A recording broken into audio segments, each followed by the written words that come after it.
Further north, though, it's where we like to see the sky staying a little bit clearer, and that does mean it will be a fairly chilly start on Sunday morning, but also a much brighter start across parts of Scotland.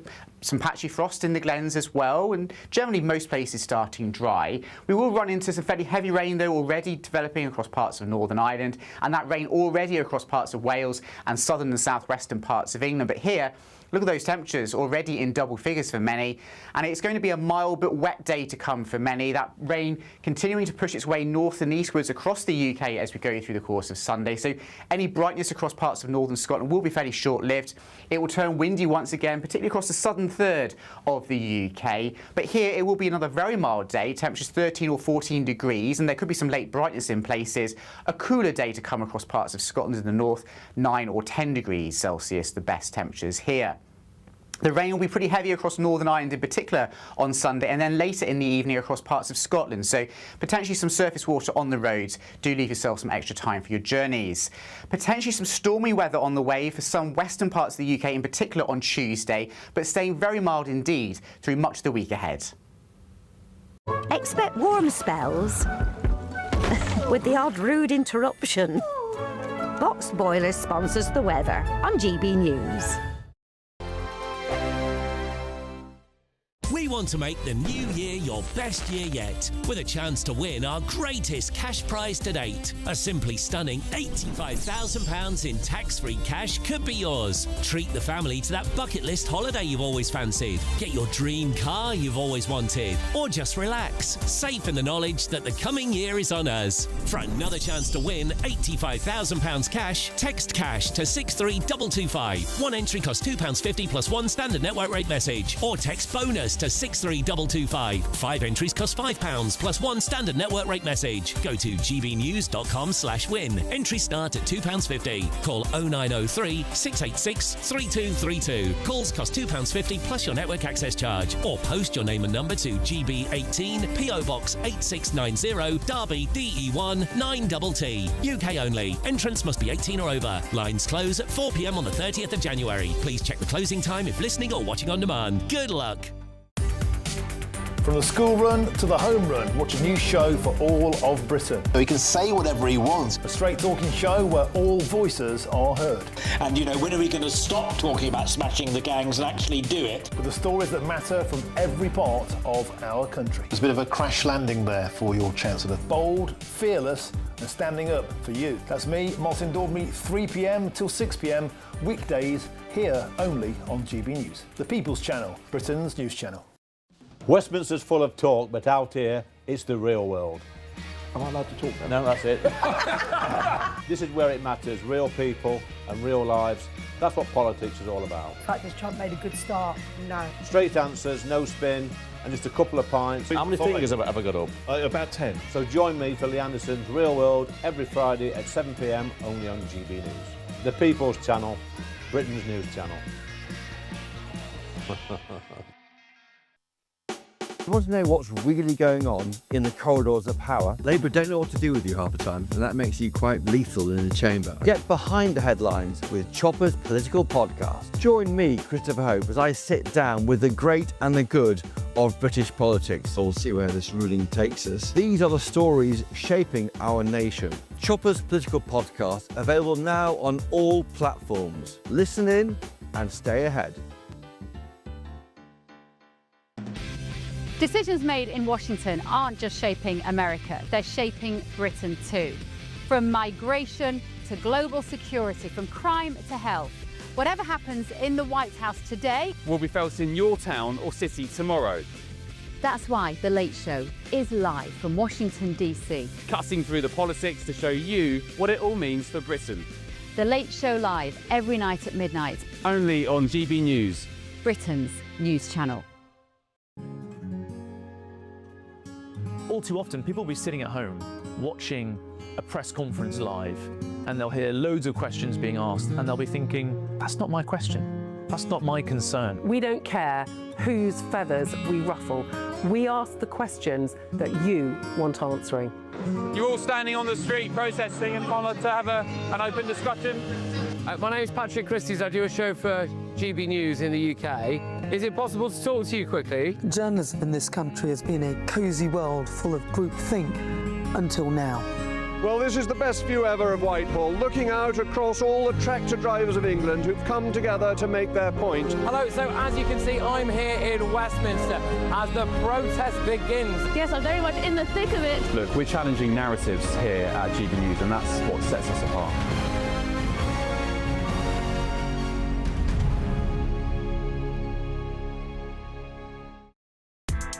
Join me, Nana Akwe, for an informative, interactive news programme with a difference. It's fun. No, he didn't say that, Dave. I'm so surprised. I think there's an element of truth to that. Join me from 3 p.m. every weekend, only on GB News, Britain's news channel.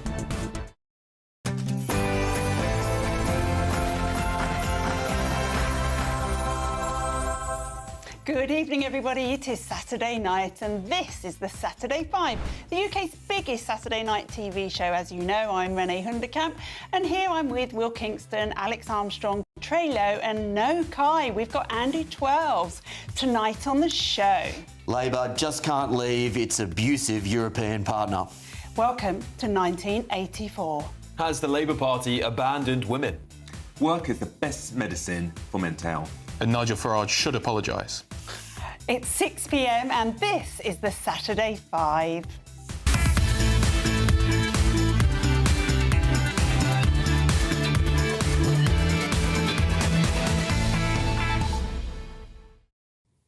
Welcome to the Saturday 5, everybody. I'm really thrilled to say that I'm in the hot seat this week, and the news has been bonkers this week. So much smoke and mirrors that you'd think the government had hired Paul Daniels, you've got to be of a certain age to know what that means, then sacked him for being too honest. But fear not, my superhero panel is here to sort the chaos. Well, 3 superheroes and 1 token lefty, because balance. Tonight I'm joined by Big Willie over here, who swears he's not ill this week, but he does keep giving me his colds. Alex Armstrong, who's ready to taser me if I go rogue. Trey Lowe, who is still glued to the fence with splinters in his derriere, and stepping in for the social butterfly, Kai, who's apparently very busy at Christmas, our emergency lefty, Andy Twelves. So let's crack on before another scandal drops and we have to change everything. Welcome to the Saturday 5 with takes hotter than tea, excuses weaker than Willie's sinuses even. So let's go. And of course we want to know your views as well. So send your views and post your comments by visiting gbnews.com/yoursay. And don't forget to get your questions in for Ask the 5. No topics are off limit. Please put Ask the 5 before it so that I can pick them out for them from the many that we get. But before we start the show, the lovely Sophie Wensler.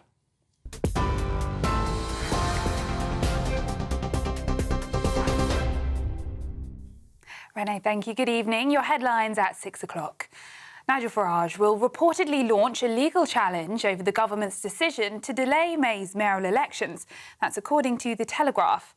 It comes after an announcement that more than 5 million people across the south and east of England will be denied a vote in their areas as a result of the move. The government blamed the delay on local authorities needing more time to merge as part of a devolution drive to give regions more power. But Mr Farage told The Telegraph, "We are actively pursuing a judicial review action against the government of yet another attempt to delay elections where they fear Reform will win." Meanwhile, Reform UK have gained their first ever member of the House of Lords after Lord Offord defected from the Conservatives today. Nigel Farage made the suggestion as he addressed a Reform rally in Scotland where he introduced the party's latest member. He's coming on as a Conservative, but I suspect in a few minutes' time he might just have changed his political allegiance. That I am resigning from the Conservative Party. Today I am joining Reform UK. A Tory peer and former Tory donor, Lord Malcolm Offord, said he intended to stand for election to the Scottish Parliament next year. Meanwhile, Farage says Reform is the party for change. In other news, the policing minister has called the protest incident at the Tower of London disgraceful after crumble and custard were thrown at the Crown Jewels. Police arrested 4 individuals after a group calling itself Take Back Power staged the attack and called to tax the rich.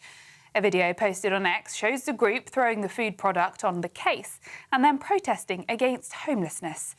The Jewel House was closed to the public while the police investigated, but it's understood the rest of the tower remained open. Elsewhere, it's understood Wes Streeting's allies are quietly pushing Angela Rayner to sign up to a joint ticket for the Labour leadership. The Telegraph reports that MPs close to the Health Secretary have promised Miss Rayner a cabinet role, perhaps her former job as Deputy Prime Minister, if she supports his future bid for number 10. Both sides have denied the pact, but several Labour sources have confirmed the proposal. Now, the former head of the Equalities Watchdog is accusing Labour of completely abandoning women's rights. Baroness Faulkner, whose term as head of the Equality and Human Rights Commission ended last week, has said the party has failed women over trans rights and grooming gangs and has lost touch with its fundamental values. And the FIFA World Cup 2026 schedule has just been announced, with England in Group L facing Croatia in Dallas on the 17th of June. Meanwhile, Scotland are in Group C, and their first match will be against Haiti in Boston on the 13th of June. It's the biggest World Cup in history, and it will see England play Croatia, Panama and Ghana. Meanwhile, Scotland will be making their first World Cup appearance since 1998, and their opponents are Brazil, Morocco and Haiti. Those are the latest GB News headlines. Now it's back to the Saturday 5.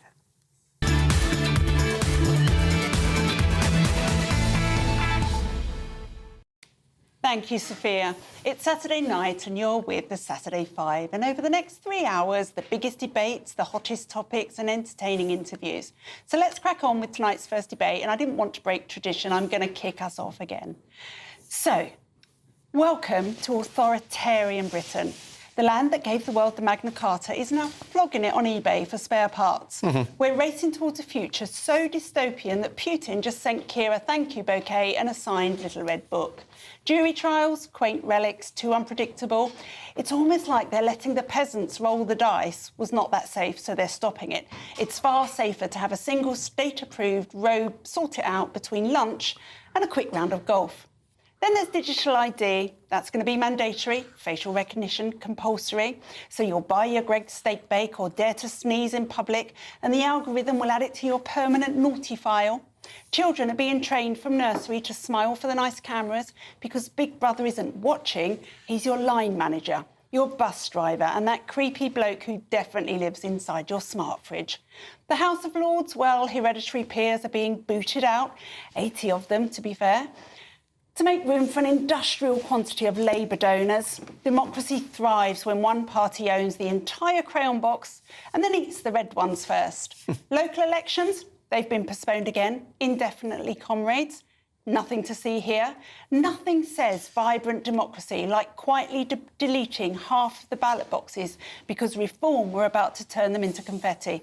And remember, Starmer's sacred promise of a light touch, do you remember that on the streets of Downing Street?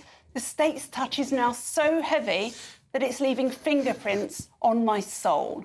At this point, the least it could do is whisper, no safe word needed, and slip us a £20 for the cab fare home. So here we are, still almost free enough to moan on the internet, but monitored closely enough to appear in next week's compliance seminar. Wake up, Britain, before we politely queue to enter the cage where we're too embarrassed to admit that it's a cage.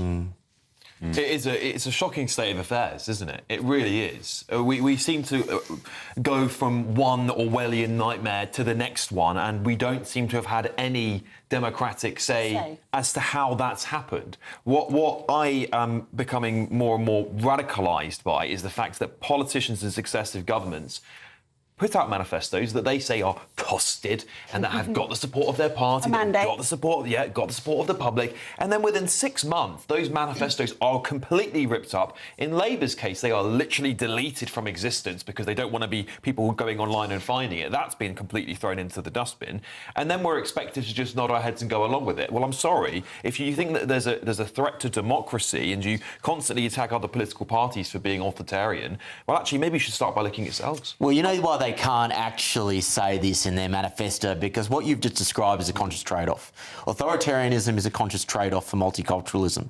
You cannot have multiculturalism in a low-trust, high free speech society. Yeah. It doesn't work. All of these measures are a fractious way to try and keep together a society that is fraying at the seams. That's the uncomfortable truth that no one wants to talk about. It is, and Andy, is it not clever the way that they're doing it in little dribs and drabs? We had so many stories this week that were interconnected into this, but in little bits and pieces, like the facial recognition, it's about safety, the juries are going, we've got the mandatory digital ID. It just seems that it's drip, drip, but it all adds up to one big, scary, controlled society. Well, I don't think this is anything new, to be honest. I mean, 2023, the Public Order Act, that was passed under the Tories. That was one of the most anti-protest pieces of legislation that's been passed in this country. In the facial recognition, that's been going for years. Police have been using facial recognition software for years and years. It's not. Well, I think they have. I think they have at football games and social events. They absolutely have. They absolutely have. Talk about the elections that have got cancelled next year. That's not a new feature of our system. I think to 2016, the East Anglia devolution deal, that was announced in 2016, got delayed. The Great Lincolnshire devolution deal, announced in 2016, got delayed to only last year. The Sheffield Sutton Region mayoralty, that was announced in 2015, that got delayed to 2018. These things often get delayed. You're actually smudging the edges here because that's delaying something new to be introduced. Well, that's the exact same with the Essex. The Greater Lincolnshire is the exact same as the Essex Combined Authorities, as the Solent Combined Authority. All of these combined authorities are new. This year, in May, in the local elections, 8 million people were denied their vote for 2 years because the councils needed reorganising. Well, they do. They do. If you're going to, I mean, would you rather have a new body that can actually do something than just have it for the sake of having it when it's actually got no powers? Andy, strip this back to its most simple form. Every year in this country, you can say less things and you can do less things. Why do you think that is the case? I don't know. I don't know. Let me help you. It is because as a society, culturally, we are fraying at the seams, and the only way the government can keep order is through brutal authoritarianism. I disagree. I don't think it's a multicultural thing. You look at some totalitarian states. They've been the most monocultural place you could ever go. I mean, look at Stalinist Russia. Look at, China. There are lots of places where it's a monoculture. I don't think it's multiculturalism. I just think it's any excuse possible for governments to consolidate power. I don't think it's got nothing to do with that. China's a monoculture because they've put all of the Uyghur Muslims into concentration camps. Do you, Trey? Yeah, I'm not talking about that, but I'm talking about using multiculturalism as a reason, isn't it? I just think governments like power, and I think those people that sit above the governments absolutely love power because who's watching the watchers? I think that's what it's all about. It's about power, it's about control. It seems to me there's also a case that government is more and more led by bureaucracies, NGOs and powerful ex-politicians who have lots of say, and then they sort of get into... once they've left government, we saw the Green Seal stuff with David Cameron, for example. Now we've got Tony Blair getting his fingers in the pie with Keir Starmer. And it seems to me all of these ex-politicians and these NGOs have got an agenda. And they cosy up to political parties and opposition for many, many years, and once they're in power, well, they're like, oh, why don't you do this policy? The great tragedy is this is arguably the most technocratic, bureaucratic, managerial government in this country's history at the one moment in time when people are craving authenticity. That is why they are so out of touch with the mood of the moment. Also, when you've got a global world, which is what they want to achieve, they have the WEF 2030 agenda that they are all working to. The only way you can do that is to control people more because people are waking up to that. Lots of people don't want it. So if that's going to be the case, you're going to have to come down heavy on them to stop them revolting, as it were. Andy, do you feel like, as a Labour person, globalisation has worked for Britain? I think in some respects it has, in others it hasn't. I think a lot especially for the working classes, because I think globalisation is part of the reason why we're seeing so much Orwellianism, because it is slipping away. And actually, if we're talking about what really impacts working people, the exceptionally wealthy will want more control over you. And I think this globalisation has handed them those powers in collaboration with big superstates like the EU. I don't think it's a simple yes or no. I think the outsourcing of industry obviously bad. I think the importing of low-skilled labour, probably bad. But I think a lot of the regeneration, like Cardiff Bay is a great example, that wouldn't have been regenerated without the EU. Near me, where I'm from in Nottinghamshire, over in Sutton, that got regenerated from EU funds. Like, globalisation has its benefits and its negatives, yes, certainly. Cardiff Bay couldn't have been regenerated without the EU. It wouldn't have. It wouldn't have. But the other it wouldn't have been, though. We've got... Why not? Why not, though? Why not? Why couldn't we have done that as a country? I mean, we just don't have the money. We don't have the money to spend to do it. The EU do. But before the regeneration, the EU's regeneration programme started, before it actually started impacting Western countries like ours, not Eastern European countries, the money we would have put into the EU by that time could have funded the regeneration of these places. It's only recently we've started getting these regeneration programmes because we demanded a little bit more back from our I mean, when did the Cardiff Bay regeneration happen? What, 2011, 2012? Yeah. Like, it's not a new thing. Well, I it's think like in the last 10 years. Of this, Alex, is this week to see Bill Gates doing the news rounds to bleat about us cutting our aid budget and how, upset he was by that.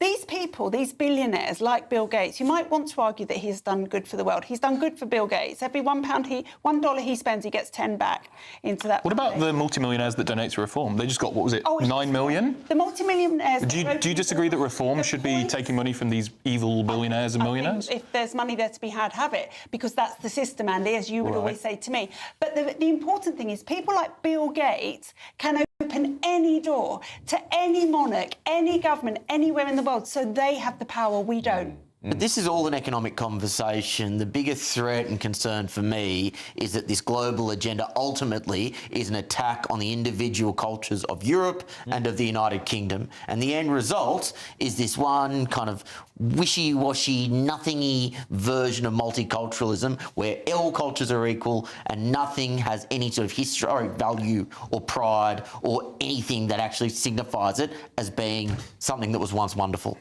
Well, I don't disagree with you. And on that note, Will, what have you got for us next? Well, it's a lovely segue because Labor just can't seem to get this idea out of its head of rejoining the EU. I'm going to tell you all about it after the break. Yeah, it's interesting.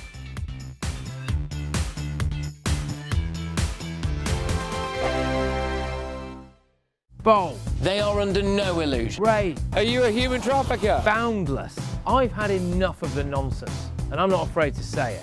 Don't get us on the BBC. Every weeknight, I tear through the headlines. The smell of gasoline. Should we be worried about it? From Westminster madness to cultural war chaos. What we're going to do now, they are throwing things up the cars. Get ready, Britain. Here we go. Patrick Christie's tonight, weeknights from 9 p.m, only on GB News, Britain's news channel. At GB News, we love to hear from you, our loyal community. So drop us a line at gbnews.com/yoursay. There you can talk to each other and also to the presenters live on air. gbnews.com/yoursay, because GB News is your channel, Britain's news channel.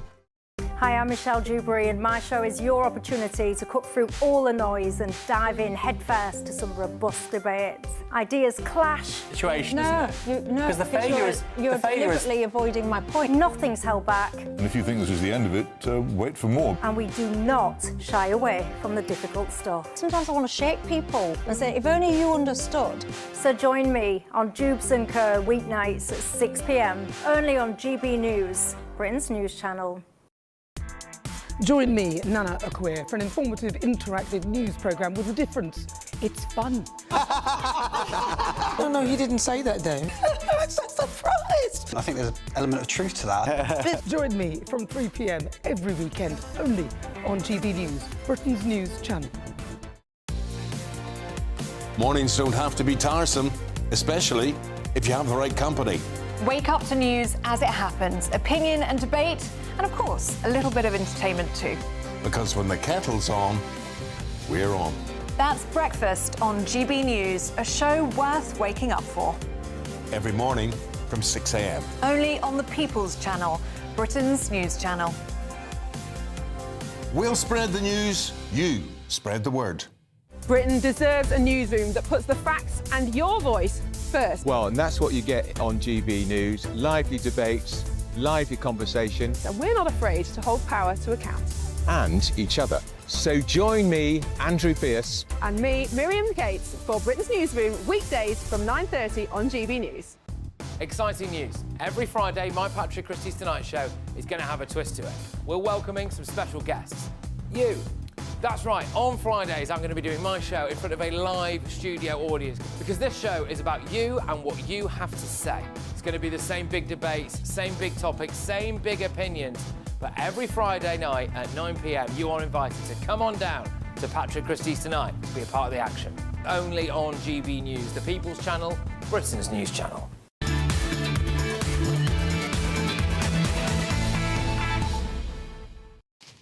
Welcome back, everybody. Now, just before we crack on, please do get in contact with us at gbnews.com/yoursay. Get your questions in for Ask the Five and put Ask the Five before. Thank you for your messages so far. I'm going to read a few because Andy Twelves has really got you going. So Nigel Hunt says, where does that clown Twelves thinks the EU money came from? Us. We were one of the biggest contributors to the EU coffers. So there. Okay. Wendy Dougley said, Andy Twelves, an absolute no-no. And Lady Chatley says, Ask the Five, if Andy won the lottery, ask him, please, would he give the money away to avoid being one of these millionaires? No, I'd buy Mansfield Town Football Club. I'd lose all the money instantly, so it's fine, guys, don't worry. I was going to say, you would definitely lose the money. OK, so now it's time for our next debate, and I think, who's up? I'll take it away, because it leads very nicely on from what you were talking about, Renee, and that is that, unfortunately, this Labor government just cannot let go. Earlier this week, added to the canon of David Lammy mess-ups, he said, well, you know what, actually it wouldn't be the worst idea to rejoin the customs union. Wes Streeting followed soon after. I believe his words said, when asked whether we should rejoin the EU, I don't think so, in one of the least confident displays of Brexiteering I've heard in some time. Make no mistake, there will be a stealth re-entry into the European Union over the coming years. It won't be branded as a re-entry into the European Union. It will be a drip by drip by drip until effectively we are still rejoined at the hip with Europe. This would be a disaster. It would be a disaster economically to tie ourselves to an economic zone which is dying. The growth in the EU is even lower than the anemic growth in the United Kingdom. Culturally, we would be tying ourselves to a civilization in decline, a civilization which has opened up its borders, a civilization which in many instances has just given up to Islamism, a civilization which has forgotten what it stood for a long, long time ago. But most importantly, the Brexit vote was a vote about the will of the people and respecting the will of the people. And if there's one constant in this Labor government, which was mentioned in our previous conversation, it is that there is very little respect this government has for the will of the people and for doing what they say they will do. Be on high alert. The stealth re-entry is coming. Alex, do you agree? 100% agree. I've been saying for a very, very long time that this Labour government is struggling so much that actually I think they're going to dangle the EU referendum card, a little bit like David Cameron did when UKIP were hot on his heels. They're going to dangle that in front of the left-wing voters and say, hey, look, we've got the golden ticket to an EU referendum and we're going to rejoin if you... They're just going to try and pull a David Cameron. Now, that's how desperate they are. Now, I didn't say it in my monologue, but I'm going to say it now. Politically, it wouldn't be the worst strategy because they've got literally nothing to lose. You're right. However, what I'll say is this. Yes, you're right and wrong. The only thing I'd say is this. It would hand Nigel complete and utter control of the right of politics. It would kill the Conservative Party completely. Finish. I think Nigel Farage would be very welcoming of this. But you'd also then still get the Greens and the Liberal Democrats going, we stand for this too. So it would still lead to a split left. So that's why it might be suicidal for Keir Starmer. He might also be able to get ahead of those left-wing parties and go, only we can guarantee government that can deliver. But it is pretty much the only thing the Lib Dems believe in, which is rejoining the EU. You could have this Frankenstein government in 4 years' time, which would be Lib Dem, Green, Labour, and maybe Zaris. Famous phrase, coalition of chaos. It's not the only thing that Lib Dems believe in. Come on. They believe in more. We've got a Lib Dem on They believe in more than that. I'm not going to say Lib Dem person. What else do they actually? I actually don't think we do. The only thing that Ed Davey liberal economy, they believe in equality, they believe in people treated fairly, they believe in a small government. There's nothing wrong with that. At least they're trying to be a bridge. Do you know what? I believe believe in fairies. There's nothing wrong with that. Honestly, they believe in proportional representation. That's like a policy. They believe in electoral reform. But Andy, do you think that Labour? I don't know why I'm do representing you think here. Labour will try and take us back into the EU? I don't think so. No, I don't think so. I think the conversation within certainly the wider Labour movement, the trade unions, the socialist societies, I think has ended. It ended in 2018, 2019.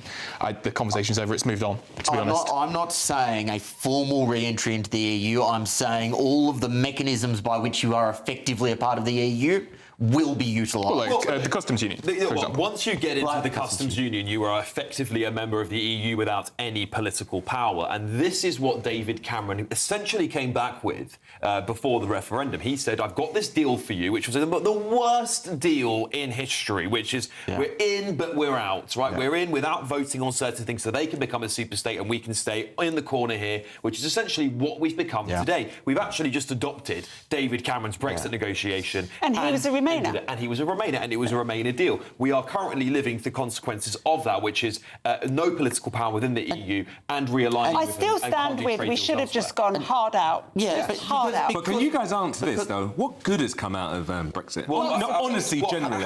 The question is, has Brexit been delivered in its optimal form? And no, the good things. Was it ever going to have been there? Well, I think the next government, if it's a reform or even maybe even a more radical Conservative Party than it was the last government, would deliver a better version of Brexit. But the problem is, some of the good things are these massive trade deals we're doing with America, India, and other countries around the world. They will have long-term economic preferential benefits tariffs for us, particularly as the EU. Yeah, but if you were part of it, the UK, as the EU growth is flatlined, and they're all growing quite rapidly. The UK has delivered more bilateral trade deals than any other country on earth in the last 12 months. Great Labour government. It has enabled them to take control of their own economic future. Now, unfortunately, we haven't been able to do that because we have a government that doesn't fundamentally believe in the project. Until we have a government that believes in the project, then no, you will not see the full benefits of Brexit. Yeah, I think that's pretty accurate and pretty fair. I think Brexit has been failed to be delivered. And I think really Boris Johnson massively believed in it, but he was distracted by COVID as well. And then by the time we just got over COVID, Rishi Sunak was practically out of office. He wasn't the biggest Brexiteer. I find it really, really bizarre that rather than look at what have we got from it, and we've got lots of things, as these guys have just said, nobody who wants to rejoin the EU, I never hear this from, for example, Ed Davey, looks at Europe, which is bankrupt, which has no growth, which is on the verge of collapse in almost every societal area that they have, including immigration, economic policy, integration. None of that works. And we're saying, oh, we really, really, really want to be inside that. What for? Why do you want to join a failing superstate? And there's this constant statistic thrown around that we're doing economically worse off. That has been debunked 1,000 times now. We are not economically worse off than we were before. By all standards, actually, we're doing pretty well compared to parts of the EU. So that whole argument there is complete nonsense. It's just constructed by Ramonas who were desperate to find an argument to rejoin. Right. There have been 20 years of higher taxes, higher regulation and a growing size of the state in this country, but Brexit is used as this straw man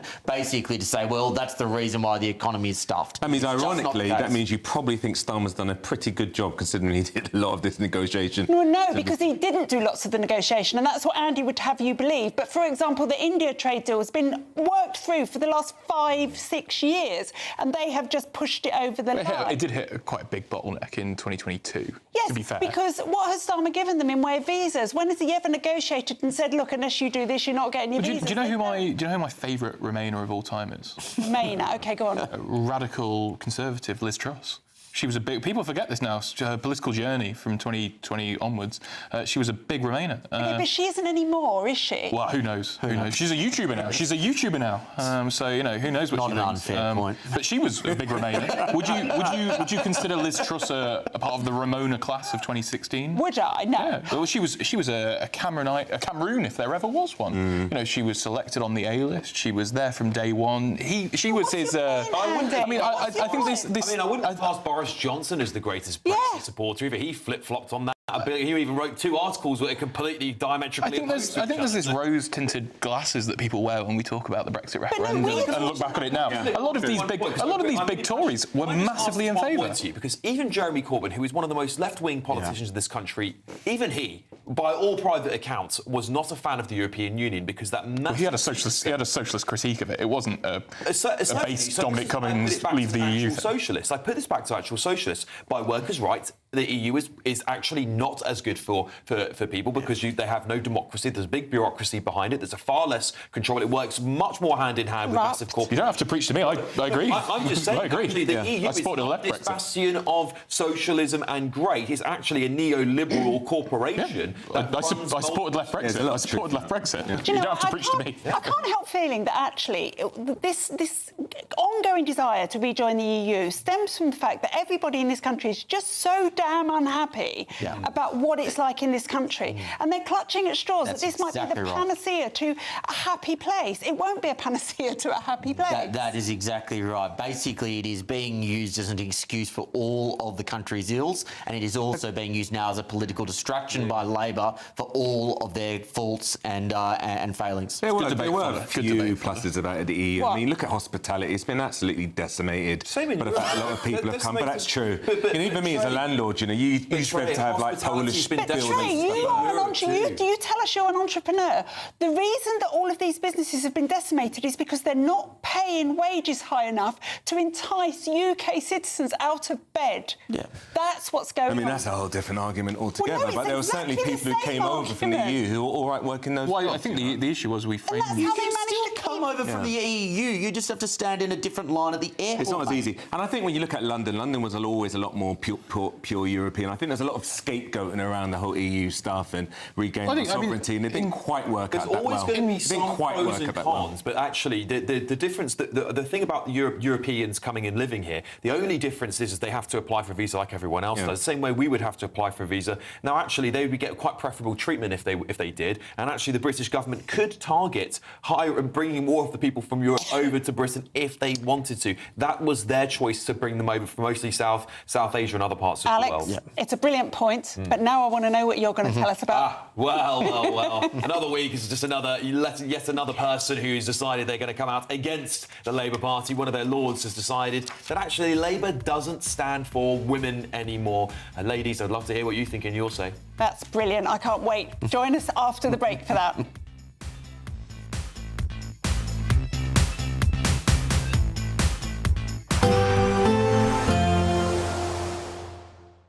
Ready to soak up that holiday sunshine? Won't we need some cover? No worries. All sorted. All Clear Travel Insurance sponsors GBNews Travel Destinations Forecast. Storm Byron is bringing further heavy, thundery rain to eastern parts of the Mediterranean through the next few days. There's also a bit of rain pushing into parts of Portugal, western Spain. A few outbreaks of rain across the southern parts of Italy tomorrow and affecting Sicily as well. Meanwhile, it's in the east of the Mediterranean where we're seeing Storm Byron bringing heavy, thundery downpours. Those rainfall totals continuing to build up for a little while yet, so some disruption is likely. All Clear Travel Insurance sponsors GBNews Travel Destinations Forecast.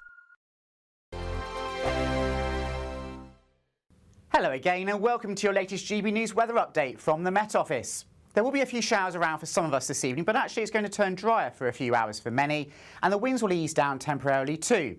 But we do have this next weather system pushing in from the southwest as we go into Sunday. That's going to bring another spell of wet and windy weather in from the southwest for many parts of the UK. Showers then continue for a time this evening, most prominent across parts of northern England and Northern Ireland, but there will be some fairly frequent showery rain pushing into parts of Shetland and Orkney, and still pretty windy here as well. But there will be some clear skies developing elsewhere for a time. Down towards the southwest though, here the next spell of wet and windy weather starts to arrive, and temperatures will actually lift through the night, so 10 to 13 degrees by the time we get to the morning. Further north though, it's where we're likely to see the sky staying a little bit clearer, and that does mean it will be a fairly chilly start on Sunday morning, but also a much brighter start across parts of Scotland. Some patchy frost in the glens as well, and generally most places starting dry. We will run into some fairly heavy rain though already developing across parts of Northern Ireland, and that rain already across parts of Wales and southern and southwestern parts of England. But here, Look at those temperatures, already in double figures for many.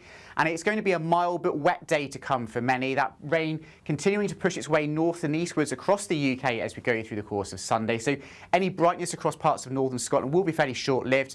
It will turn windy once again, particularly across the southern third of the UK. But here it will be another very mild day, temperatures 13 or 14 degrees, and there could be some late brightness in places. A cooler day to come across parts of Scotland in the north, 9 or 10 degrees Celsius, the best temperatures here. The rain will be pretty heavy across Northern Ireland in particular on Sunday, and then later in the evening across parts of Scotland. So potentially some surface water on the roads. Do leave yourself some extra time for your journeys. Potentially some stormy weather on the way for some western parts of the UK, in particular on Tuesday, but staying very mild indeed through much of the week ahead. At GB News, we love to hear from you, our loyal community. So drop us a line at gbnews.com/yoursay. There you can talk to each other and also to the presenters live on air. gbnews.com/yoursay, because GB News is your channel, Britain's news channel. Join me, Nana Akweer, for an informative, interactive news programme with a difference. It's fun. No, you didn't say that, Dave. I'm so surprised. I think there's an element of truth to that. Join me from 3 p.m. every weekend, only on GB News, Britain's news channel. In the GB newsroom, we bring you the news as it happens. With our team of dedicated journalists across the UK. We're ready to keep you up to date with what's happening every half an hour, every single day. Bulletins here on GB News, the People's Channel, Britain's news channel.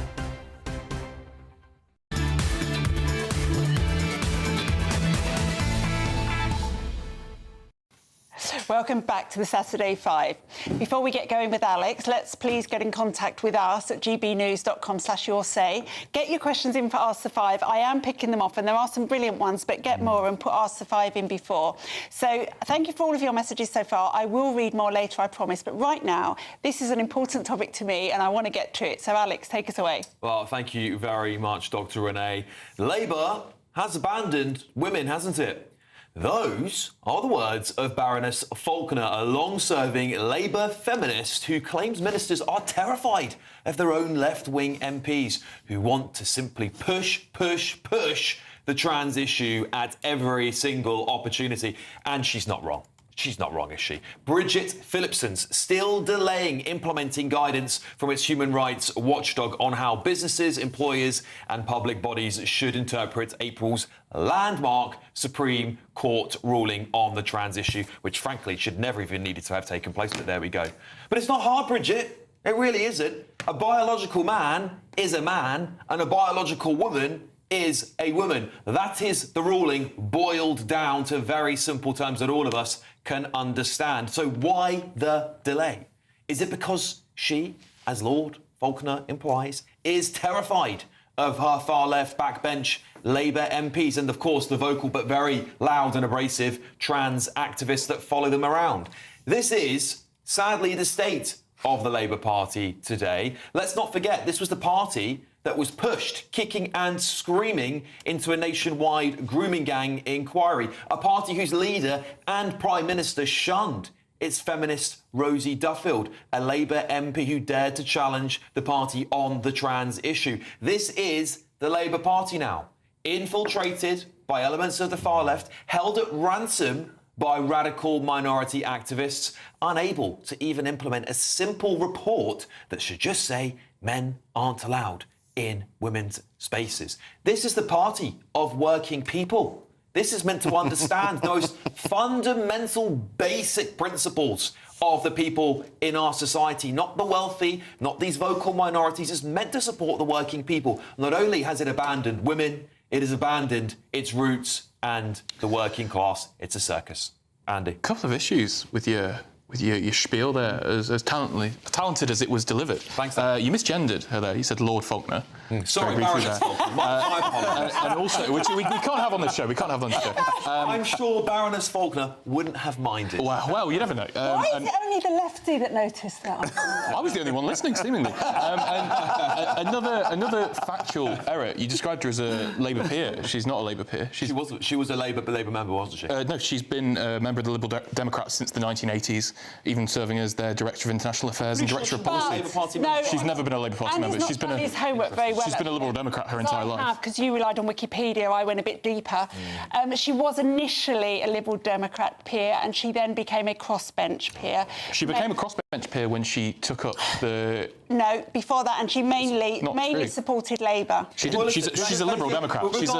She's a Liberal Democrat, to be clear. What I'll say is, thank you for the corrections. I take them on board. What I will say is her comments still stand as correct. Well, no, it's a political attack from a Liberal Democrat, is what it is. It's not this long-standing Labour member who's criticising people. It's a Liberal Democrat attack. Liberal Democrats are actually very pro-trans. So let's be very who clear. knows? Who knows what she's doing? She's simply pointing out the same thing that we have all noticed. And somebody who used to work for the Labour Party, myself, somebody who used to believe that Labour did support the working classes, can also sit here and recognise the Labour Party now represents a radical minority of people in this country and its own MPs, hence why they can't get a benefits bill passed through, hence why they are cowering. It's absolutely not true. We will never forgive you for misgendering Lord Faulkner. Misgendering Lord Faulkner and for working for the Labour Party, two unforgivable sins. There is a bigger issue here, ladies and gentlemen. Thank you. The bigger issue here is that you have these extreme left-wing parties that are popping up, whether it be the nutty Zara Sultana party, whether it be the Greens that are getting a lot of traction recently, and now Labor's backbench is saying that we need to move further to the left in order to grab the people who are moving further that way. This is disastrous for the country because what it's going to result in is Labor policy which is going to go further socialist and go further and further towards high tax, high spend and nutty cultural issues like this. It is, but more to this point, she wrote a fantastic set of guidelines which she thought were going to be her legacy, which have no right sitting on the Labour government. And why is it with Bridget Phillipson anyway, who's the Education Secretary? Minister for Women and Equalities. As well, OK, all right, I take that one, Andy. But she's not doing anything with it because she's too scared. She's too scared of her party and the backbenchers. We know that the moment the Supreme Court ruling was handed down, there was a group that was formed by Angela Eagle and all of those lunatics on the far left to overturn it, to overturn the highest court in the land. 51% of Labour's electorate, whether they like it or not, are women. Women want to see the Supreme Court ruling enforced. They don't want men in their toilets, men in their changing rooms, men's looking at them when they change. Nurses don't want to be disciplined when they don't want to change in front of a male doctor who pretends to be a woman. Why are they wrong, Andy? I'm not... Guys, I think there must be... I get it, and we spoke about this before, it's quite a divisive issue, I get it, and I think as a man, I don't even know how much I can even necessarily pour into it. I've got no issue with trans people whatsoever. But I get I have a privilege as a man because they're not intimidating to me. But there must be some way that we can accommodate the fact that some people generally have gender dysphoria. I know, Dr. Renee, you don't agree with that, but there must be a way, or at the very least it's done in... Or at the very least it's done in a way that kind of recognises that people are different. Before you put words in my mouth, accommodating trans people is not the issue here. Yeah. Women having to give up their rights to accommodate trans women is the problem here.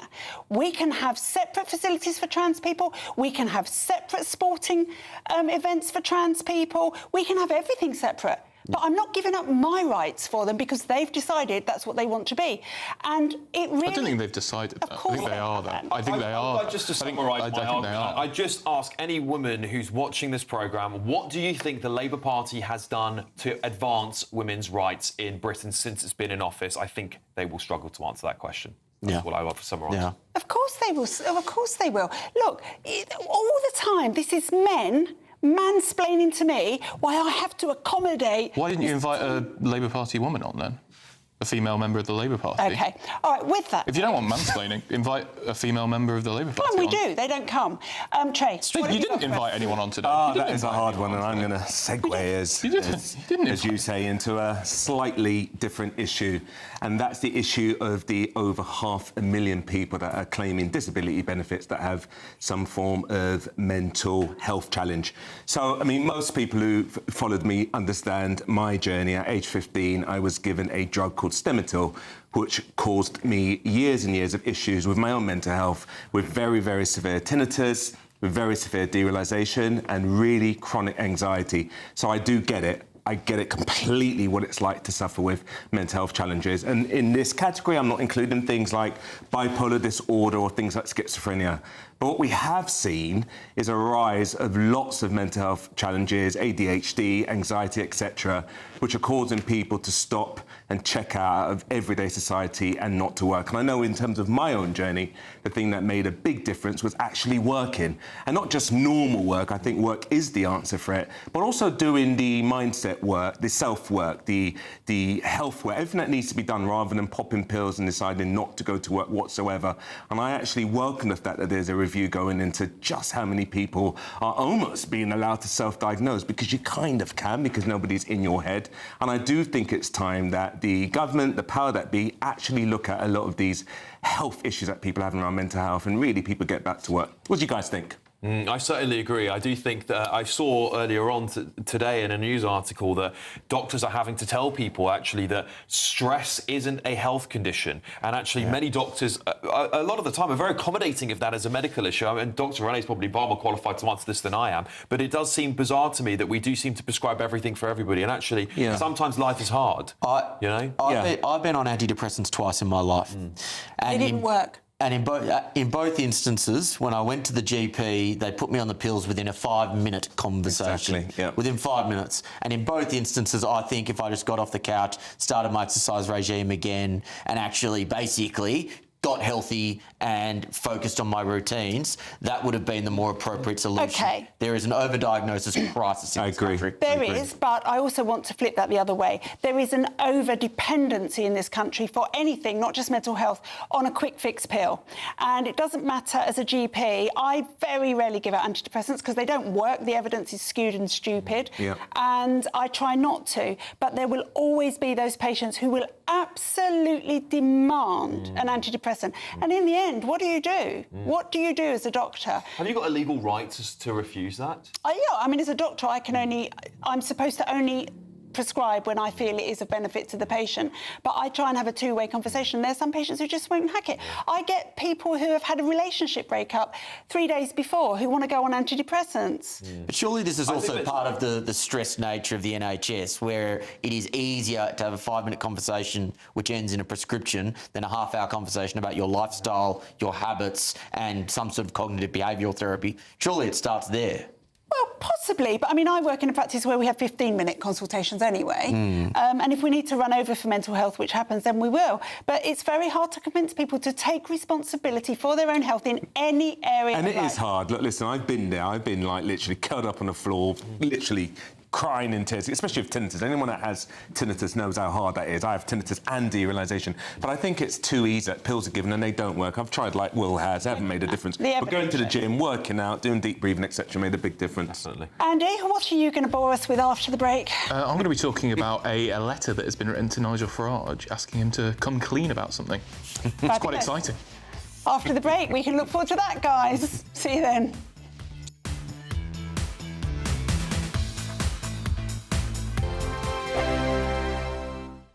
I'm Michelle Dewberry, this is Jubes & Co with you. Hello everyone, Patrick Christie is here. GBNews, Britain's news channel. Access the stories that matter to you. Take the GBNews family with you on any device. And as long as you have an internet connection. Tune in to GB News, anywhere on the planet or beyond. GB News, the People's Channel, Britain's news channel. Westminster, the ultimate clique. And you're fighting like rats in a sack. But here on the Camilla Tominey Show, we ask the questions the establishment media is too scared to ask. OK, let me ask you a straight question, because I know you're a straight-talking politician. Whether it's net zero, illegal immigration or law and order, nothing is off-limits. You had the power then. Yeah, as I and say, now you've lost it. That's the Camilla Tominey Show, a politics show that's fearless. But no, let me finish my question if you don't mind, because it is my show. Sundays at 9:30, only on GB News, the People's Channel, Britain's news channel. Westminster's full of talk, but out here, it's the real world. Am I allowed to talk then? No, that's it. This is where it matters, real people and real lives. That's what politics is all about. The fact has Trump made a good start? No. Straight answers, no spin, and just a couple of pints. How many fingers have I got up? About 10. So join me for Lee Anderson's Real World every Friday at 7 p.m. only on GB News. The People's Channel, Britain's news channel. You want to know what's really going on in the corridors of power? Labour don't know what to do with you half the time, and that makes you quite lethal in the chamber. Get behind the headlines with Chopper's Political Podcast. Join me, Christopher Hope, as I sit down with the great and the good of British politics. We'll see where this ruling takes us. These are the stories shaping our nation. Chopper's Political Podcast, available now on all platforms. Listen in and stay ahead. Decisions made in Washington aren't just shaping America, they're shaping Britain too. From migration to global security, from crime to health. Whatever happens in the White House today will be felt in your town or city tomorrow. That's why The Late Show is live from Washington, DC. Cutting through the politics to show you what it all means for Britain. The Late Show live every night at midnight. Only on GB News, Britain's news channel. Join me, Nana Akweer, for an informative, interactive news programme with a difference. It's fun. No, you didn't say that, Dave. I'm so surprised. I think there's an element of truth to that. Join me from 3 p.m. every weekend, only on GB News, Britain's news channel.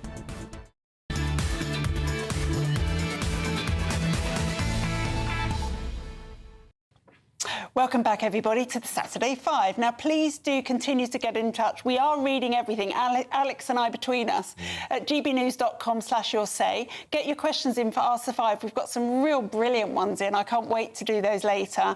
But thank you for your messages so far, and I'll just read you a couple. Martin Jordan said it's not only the women that Labour have abandoned, it's the working people, the farmers, the pensioners, the waspy women. We could go on, Andy.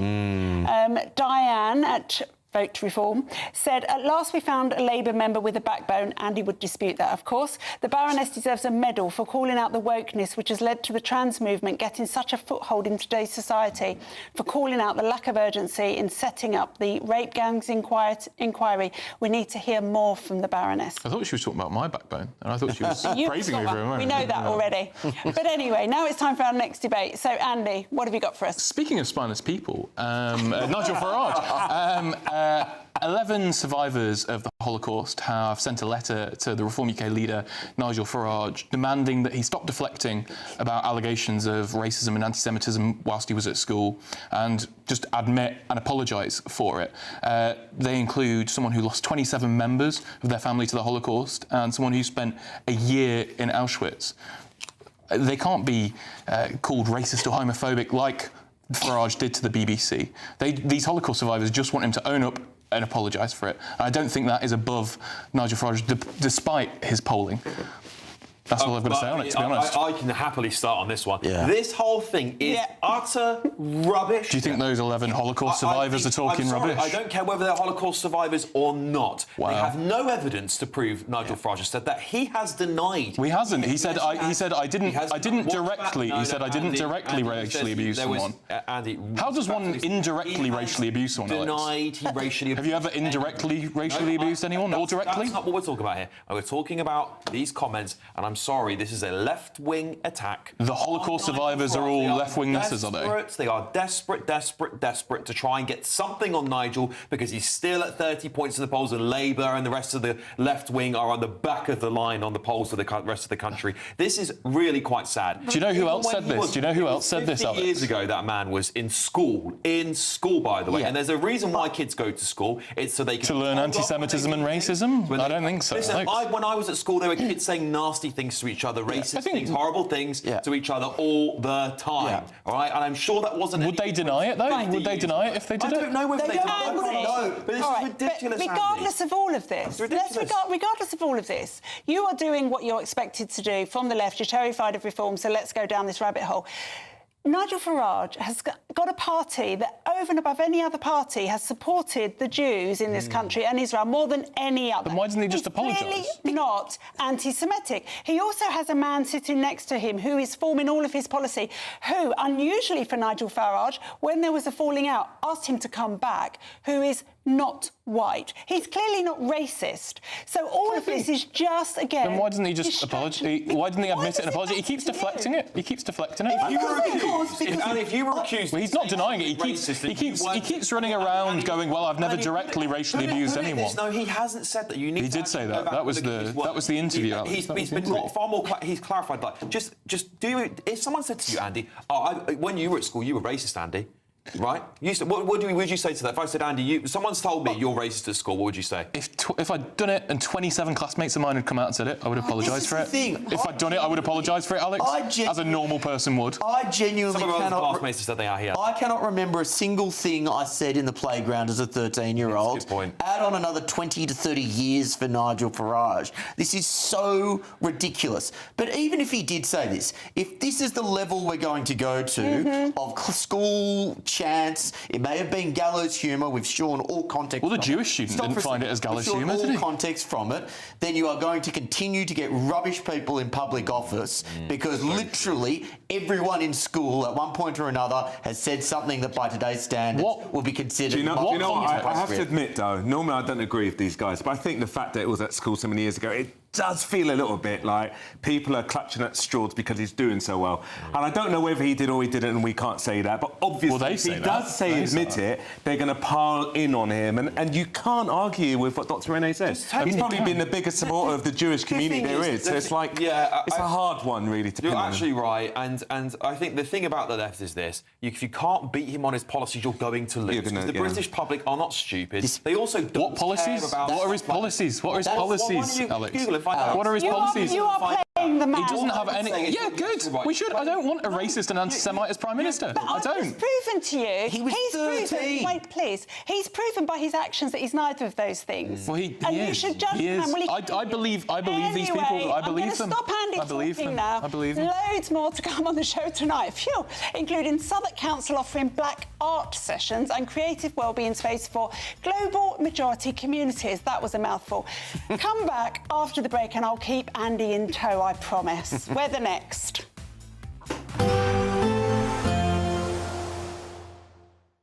Expect warm spells with the odd rude interruption.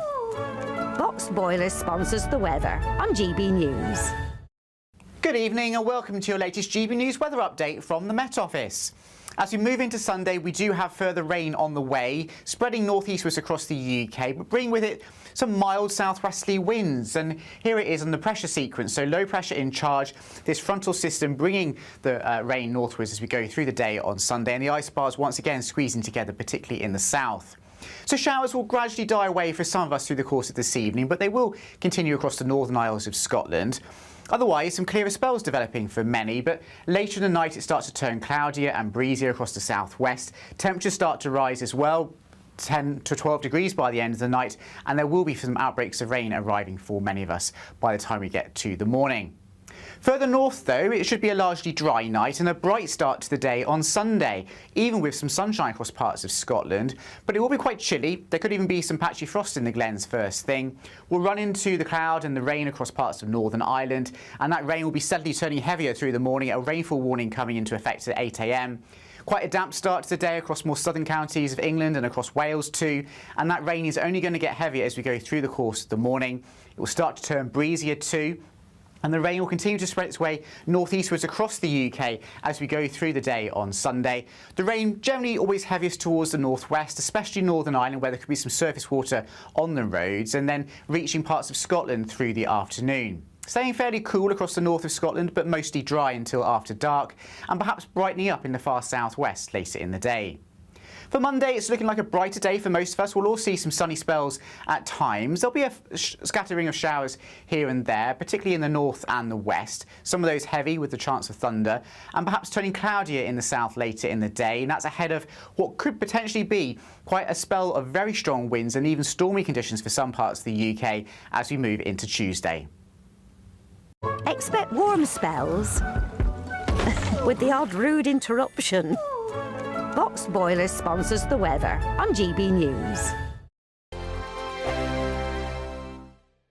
This is your chance to become our biggest cash prize winner to date. £85,000 in totally tax-free cash could be making its way from our bank account to yours. It would be like having over £7,000 per month extra to play with each month for a whole year. That could be you, safe in the knowledge that 2026 is on us. For another chance to win £85,000 cash, text cash to 63225. One entry costs £2.50 plus one standard network rate message, or text bonus to 63225. 5 entries cost £5 plus one standard network rate message. Go to gbnews.com/win. Entries start at £2.50. Call 0903 686 3232. Calls cost £2.50 plus your network access charge. Or post your name and number to GB18 PO Box 8690 Derby DE1 9TT. UK only. Entrance must be 18 or over. Lines close at 4 p.m. on the 30th of January. Please check the closing time if listening or watching on demand.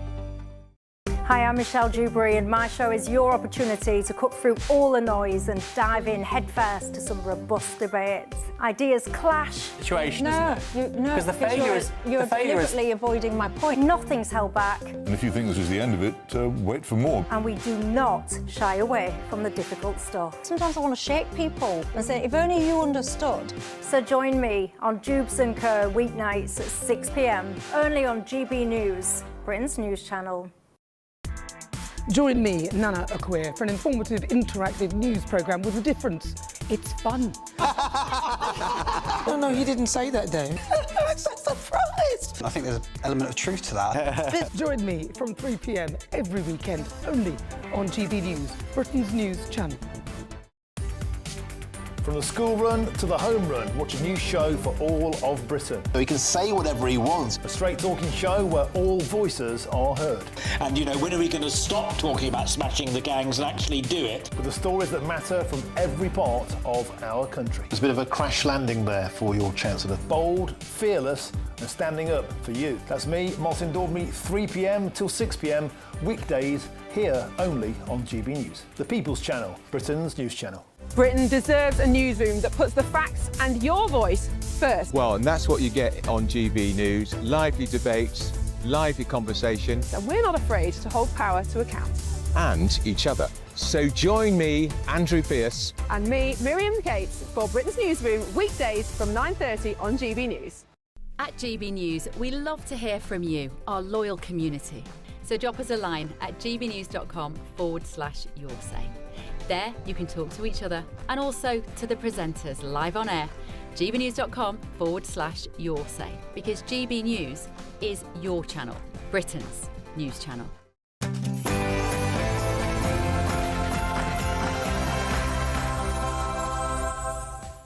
It's Saturday night, and this is the Saturday 5. The UK's biggest Saturday night TV show. I'm Dr. Renee, along with Will Kingston, Alex Armstrong, Trey Lowe, and yes, Andy Twelves. Tonight on the show, get your questions in for Ask the Five. We're going to have our Saturday scrap. Is Trump's administration right saying that Europe faces civilization erasure? That was quite a mouthful, guys. That's quite a mouthful. Can Keir Starmer's plan for children change their lives by 2030?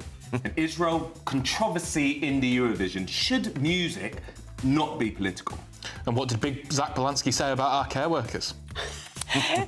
It's 7 p.m. and this is the Saturday 5.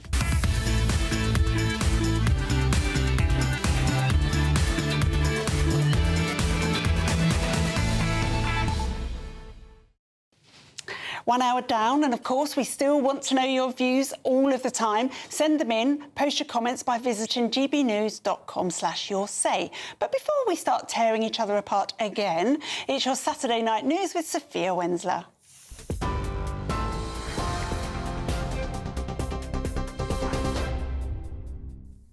Renee, thank you. Good evening. It's just gone 7 o'clock. These are your headlines.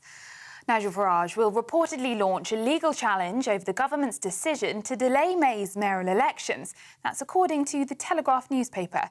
It comes after an announcement that more than 5 million people across the south and east of England will be denied a vote in their areas as a result of the move.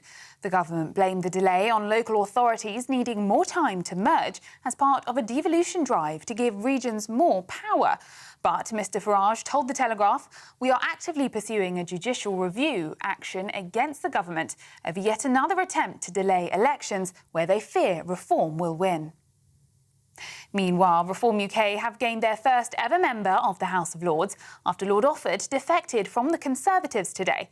Nigel Farage made the suggestion as he addressed a Reform rally in Scotland where he introduced the party's latest member.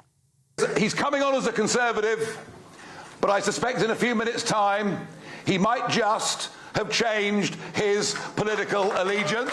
That I am resigning from the Conservative Party. Today I am joining Reform UK. The senior Tory peer and former Tory donor, Lord Malcolm Offord, said he intended to stand for election to the Scottish Parliament next year. Meanwhile, Farage says Reform is the party of change. Elsewhere, the policing minister has called the protest incident at the Tower of London disgraceful after crumble and custard were thrown at the Crown Jewels. Police arrested 4 individuals after a group calling itself Take Back Power staged the attack and called to tax the rich. A video posted on X shows the group throwing the food product on the case and then protesting against homelessness. The Jewel House had been closed to the public while the police investigated, but it's understood the rest of the tower remained open today. Now, hospitality firms have issued a stark warning to the government on Small Business Saturday, claiming the Chancellor broke a manifesto promise by making it even harder for great British high streets to survive. New analysis from UK Hospitality suggests that small venues will see business rates rise by more than £300 million over the next 3 years. In other news, Sir Keir Starmer will meet Volodymyr Zelensky along with the French and German leaders in Downing Street on Monday as discussions on ending the war in Ukraine continue. The Prime Minister will use the meeting with Zelensky, French President Emmanuel Macron and German Chancellor Friedrich Merz to show the UK's support for Ukraine. It comes as talks between the US and Ukraine over the past 2 days have been described as constructive, with diplomats agreeing to a framework to post-war security. Both sides reaffirmed that any deal to end the war with Russia must guarantee Ukraine's independence and sovereignty, and that any progress depends on Russia's willingness to demonstrate tangible commitment to long-term peace. And the FIFA World Cup 2026 schedule has just been announced, with England in Group L facing Croatia in Dallas on the 17th of June. Meanwhile, Scotland are in Group C and their first match will be against Haiti in Boston on the 13th of June. It's the biggest World Cup in history and it will see England play Croatia, Panama and Ghana, where Scotland will be marking their first World Cup appearance since 1998 and their opponents will be Brazil, Morocco and Haiti. Those are the latest GB News headlines. Now it's back to the Saturday 5.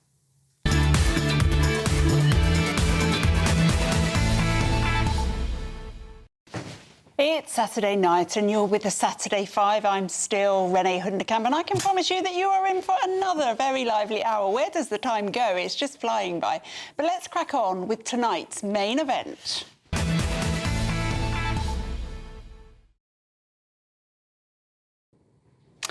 They're trying to trip me up again, but Europe risks civilizational erasure and must change course to remain a reliable US ally, according to a new US national security strategy posted on the White House website.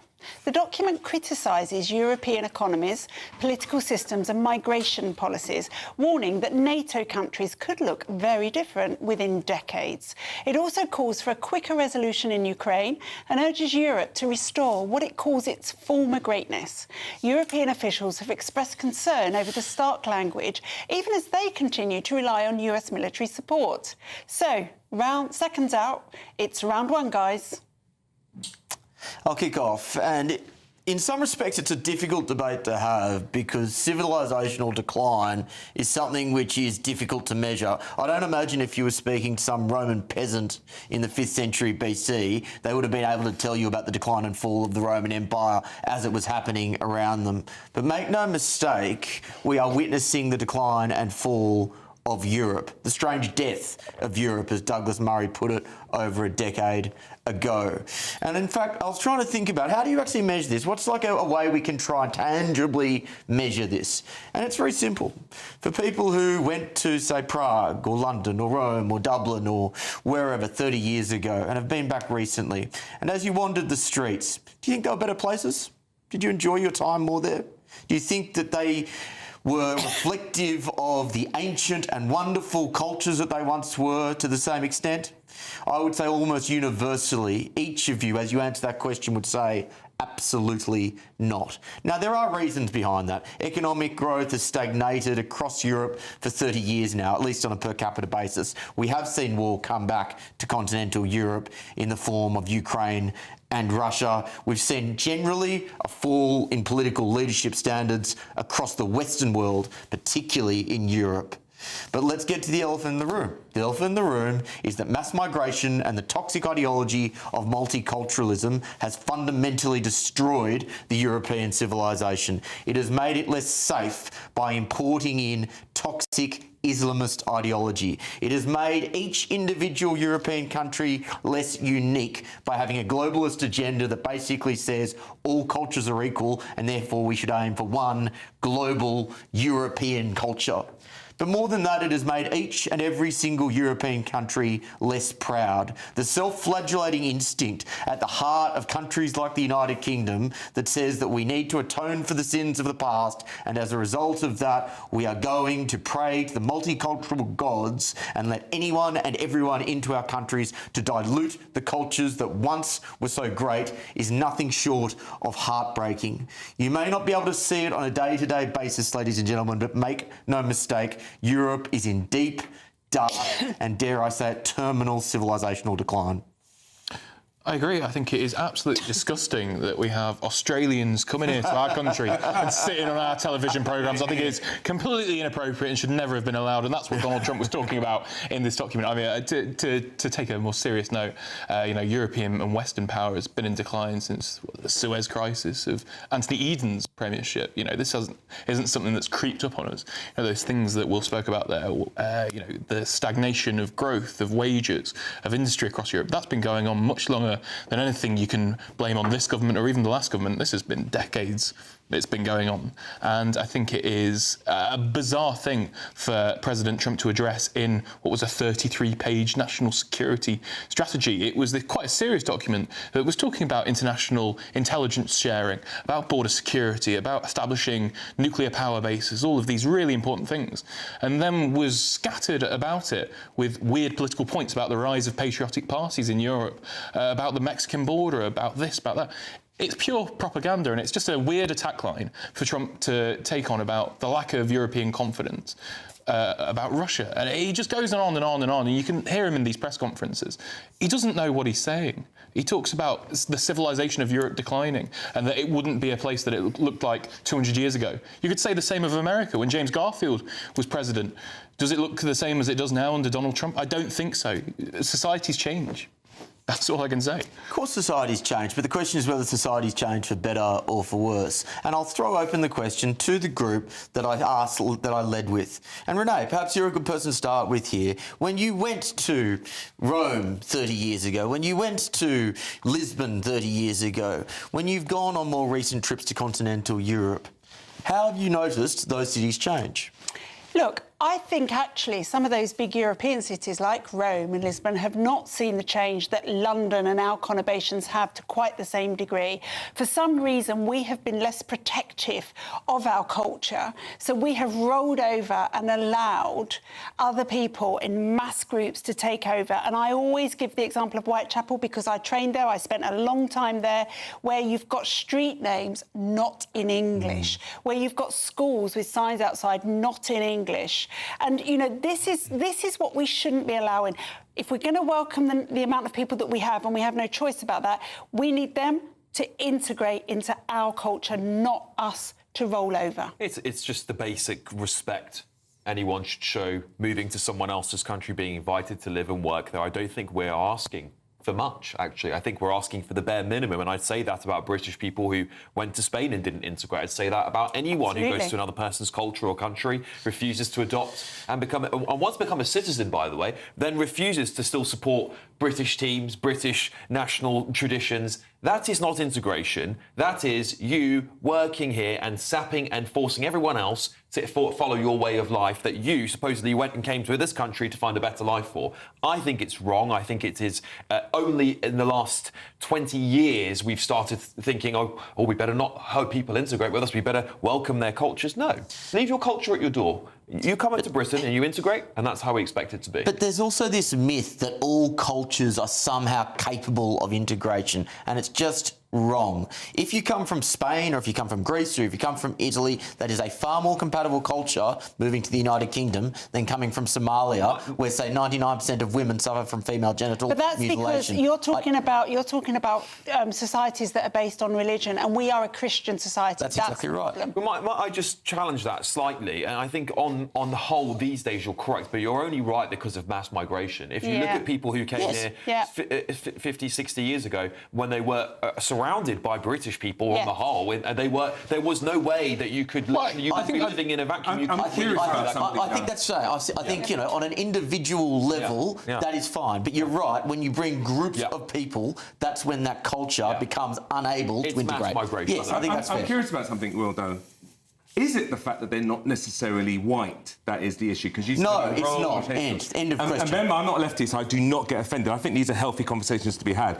But say if you go to Rome without knowing anything about it, is that something that you think is an issue, or is it more integration? And to be perfectly honest, I despise how the left have conflated race and culture in this country. Race is something you cannot choose. Culture is a series of cultural decisions. It has absolutely nothing to do with So if all of these guys that are in Europe at the moment really did everything they could to really assimilate, speak the language, would you be okay with it? Would you still think European culture has been erased? I have a huge problem with Albanian criminals in this country who I believe are white. Like, it has absolutely... I'm not talking about colour, I'm talking about if people really did assimilate, would they be... You were talking about... But not that he's racist, I'm trying to understand it. There was an undertone. But I tell you why as well, though. I remember once we spoke about the Iran war and you were in favour of it. So I'll give you a statistic, right? Sorry? 5 to 7 million people that have come over into Europe have come over from countries that there were interventionists. But you always come back to this I'm going to give you an example. I think there is something about if we truly don't want people coming over, leave them alone where they are. And the reason why I brought in Iran is because Will was very much in favour of that war in Iran. I said to you last week... What war in Iran? Yeah, but hang so on I said to you, would you be in favour of there being an invasion of Iran? And you said yes. That was a long time ago. I think there's something... I said to you last week, we can't change the past. I'm not talking about the past. And another thing... You are talking about the past. Well, let me give you an example. A lot of the people that you see in France and the UK, they're actually people from former colonies. So in the UK, you'll see people from Pakistan, India, Bangladesh, Nigeria, Jamaica, etc. France is the same. Algeria, Morocco. At what point do you not see these people as somehow worthy of being in these countries? Is it, again, what is it, the cultural thing? When they want to live in Whitechapel and only have their own languages on the street names. Okay, so before the Bangladeshis were in Whitechapel, you had a lot of Jewish people come over from Eastern European who couldn't speak the language. A lot of spoke Yiddish, for instance. They maintained this tradition. Did you have something against that as well, or is it just because these guys are Muslims? I genuinely want to get a sense of it. I actually think that Islam is not as compatible with our Christian values as Judaism. So when they came over that time, it was the exact same thing. People moved away and it created what they call ghettos. I think you're right. I think it's about people learning the language, integrating. I think that's what Europe needs. I don't think it's about whether they're this religion or that religion. If they genuinely want to make a difference and they want to be part of the we could carry this on. Thing. You are wrong. But anyway, still to come tonight.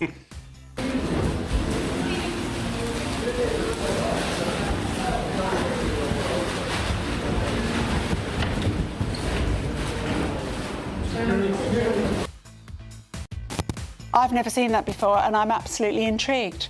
But that's the...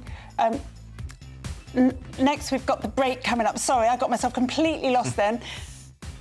So...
Hi, I'm Michelle Dewberry, and my show is your opportunity to cut through all the noise and dive in headfirst to some robust debates. Ideas clash. Situation, no, because the failure is you're deliberately avoiding my point. Nothing's held back. And if you think this is the end of it, wait for more. And we do not shy away from the difficult stuff. Sometimes I want to shake people and say, if only you understood. So join me on Dubes and Co weeknights at 6 p.m, only on GB News, Britain's news channel. Westminster, the ultimate clique. And you're fighting like rats in a sack. But here on the Camilla Tominey Show, we ask the questions the establishment media is too scared to ask. OK, let me ask you a straight question, because I know you're a straight-talking politician. Whether it's net zero, illegal immigration or law and order, nothing is off limits. You had the power then. Yeah, as I and say, now you've lost it. That's the Camilla Tominey Show, a politics show that's fearless. But no, let me finish my question if you don't mind, because it is my show. Sundays at 9:30, only on GB News, the People's Channel, Britain's news channel. At GB News, we love to hear from you, our loyal community. So drop us a line at gbnews.com/yoursay. There, you can talk to each other and also to the presenters live on air. gbnews.com/yoursay, because GB News is your channel, Britain's news channel.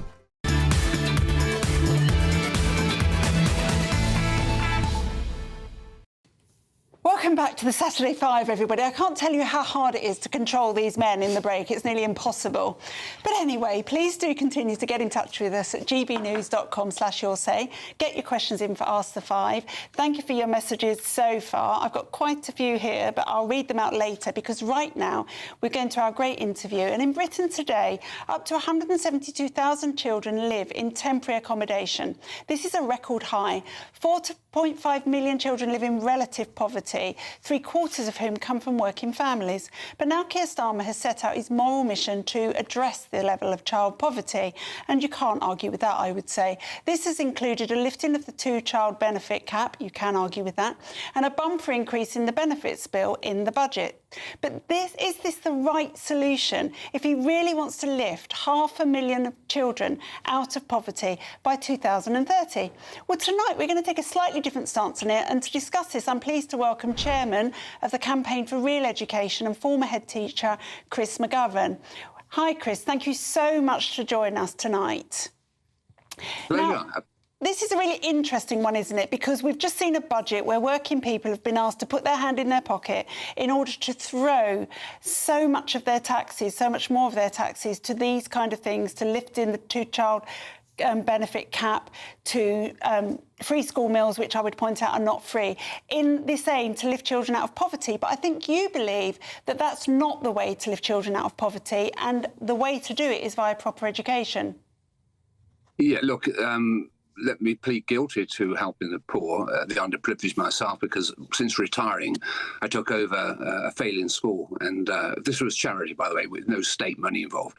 And we had to feed the children, which we did, and we gave them uniforms. So, yeah, we know that was not asking anybody for extra taxes. We did this ourselves.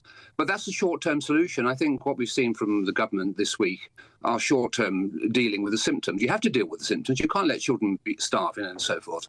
But there are more important issues here, which is how do we solve this problem in the long term? And our view is that the Campaign for Real Education is that this needs to start in the classroom. If children have skills and are educated and can get a job, then they've got a future. The problem is at the moment, many of the parents, or too many, they're a minority, but a minority of parents are themselves undereducated. They can't help their children. And, you know, I have to say, there's no real excuse for blaming poverty on low educational standards. The OECD, the international number crunchers, have made this quite clear. If you go to a country such as Vietnam, which is still comparatively poor, they outperform the UK and the United States in basic skills, English, maths, science, literacy, and so forth. Now, that's quite telling, because what it means is the quality of the teaching. What we need to do in this country is to raise the quality of the teaching and not have a generation leaving school uneducated, unskilled, and unemployable. But we've got to start with the parents, because the countries such as Vietnam, it's the parents who help their children as well. So a lot of these parents need themselves to go back to school. They need to be educated. So look, there are good news and bad news. The good news is we can solve the problem. The bad news is it's going to take about 30 years to turn it around, because that's how long it takes to get one generation feeding into the next. That's really interesting, Chris, and I was actually going to add in that last bit, because I came from pure poverty in the East End of London, single-parent family. I went to a comp where the police waited outside every night just to make sure that the peace was maintained. But what I had at home that my friends did not have was a mother who, although she left school at 15, she was determined to see me do better. And she said to me every day, work hard at school, get out of here. She would read with me, she would count with me, she would teach me maths. Now, before anybody says that she had the time to do that, she didn't. I was a latchkey kid. She did it once she got home from work. So the problem that I have with something you've just said is, I don't think it doesn't matter what you do in the classroom, if you haven't got the support at home for education and that reading and the maths and everything else, you will never achieve it. No, you're right. Look, I come from a similar background in Birmingham. I have to say, you know, I've taught poor children, I've taught very rich children. At the end of my career, I taught in the poshest of posh private schools. I used to get parents coming to me saying, Chris, you know, we want some advice on how we can help our child. These are really privileged children.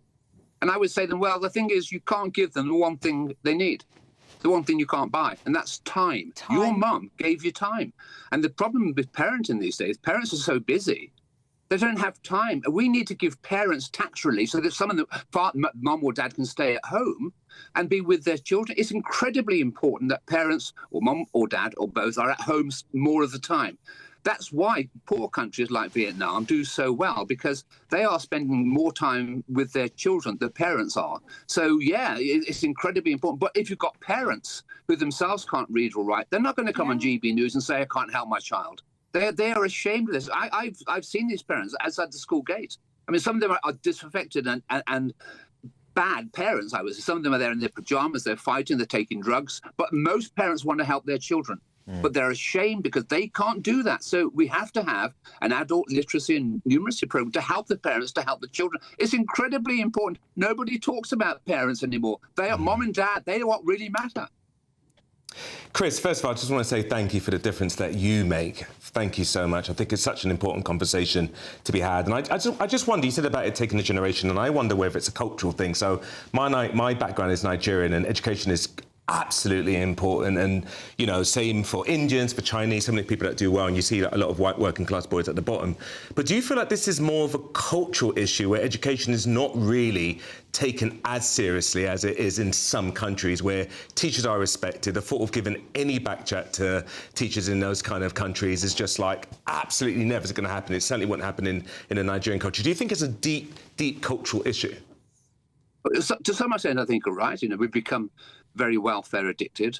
But let me say one thing, which I think is transparently true. Immigrants to this country are a success story. Yeah. We should stop feeling sorry for the immigrants. They're doing really well. As you say, it's the white working class. And the school I took over was indeed a white working class. And it was very hard. We took the school out of special measures and raised standards, but it was hard.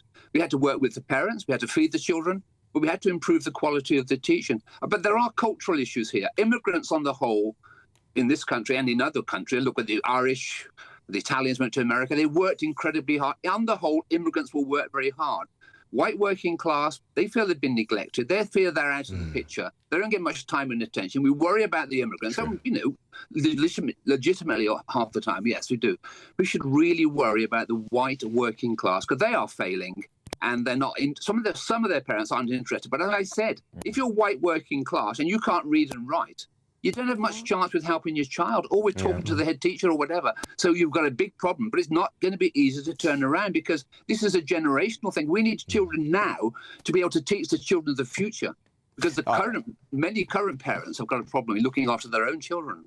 I agree with those sentiments wholeheartedly, but I want to pick up on that line, the quality of teaching. How do we get a higher calibre of people into the teaching profession?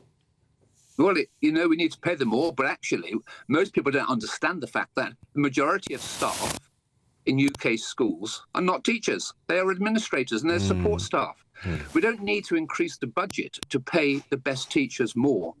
Look, you go into any primary school in England and Scotland and Wales and Northern Ireland and many secondary schools, and you'll see the children sat around tables, many with their backs to the teacher.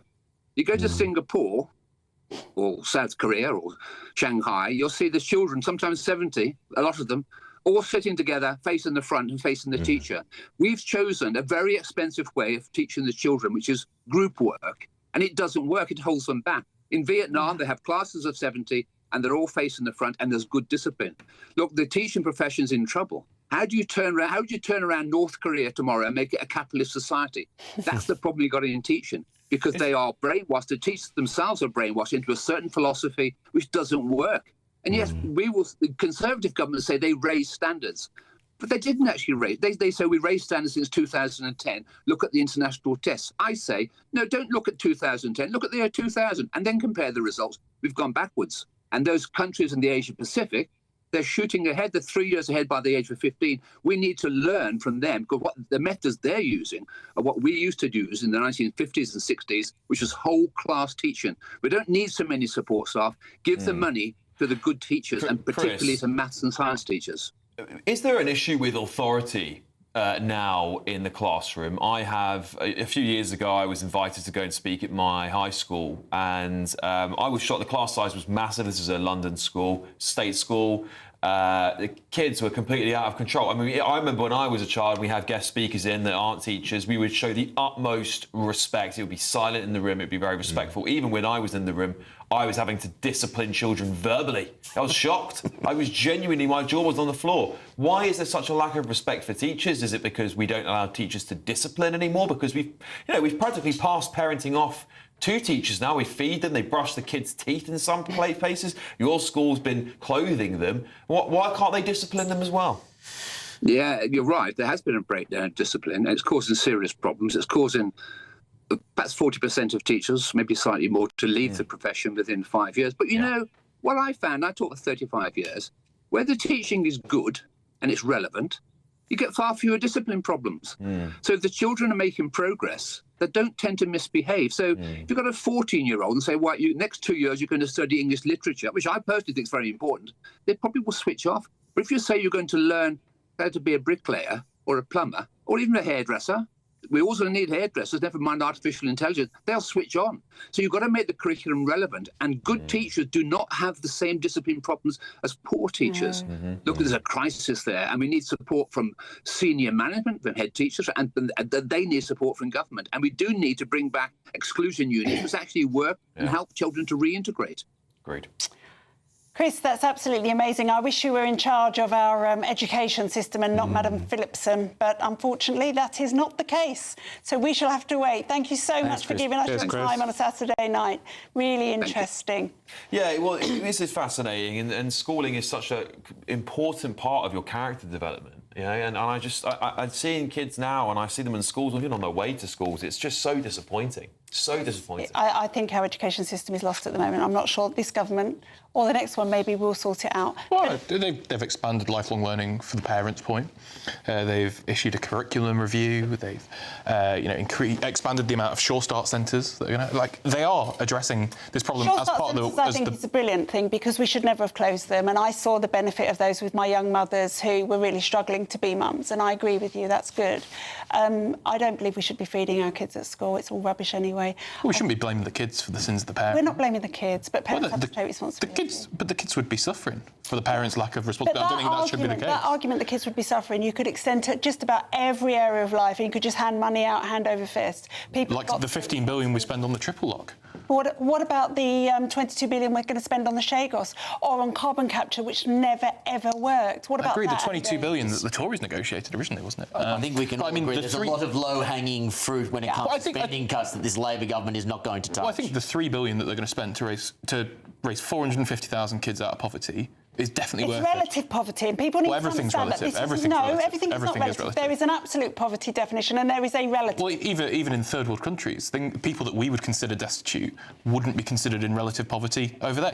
Everything is relative. Really. I think one thing we're missing here, though, is the cultural importance, and that's when we start talking about migrants. We're not looking at the positive things. There are so many migrant groups doing much better than white working classes, and we need to start looking at why that is. Well, we know why it is, don't we? That we have neglected our white working classes to make migrants feel welcome over them. It's not that case. It is absolutely that. But anyway, up next, guys, Southwark Council offers black art sessions on well-being. Quelle surprise. You're with Saturday 5 live on GB News.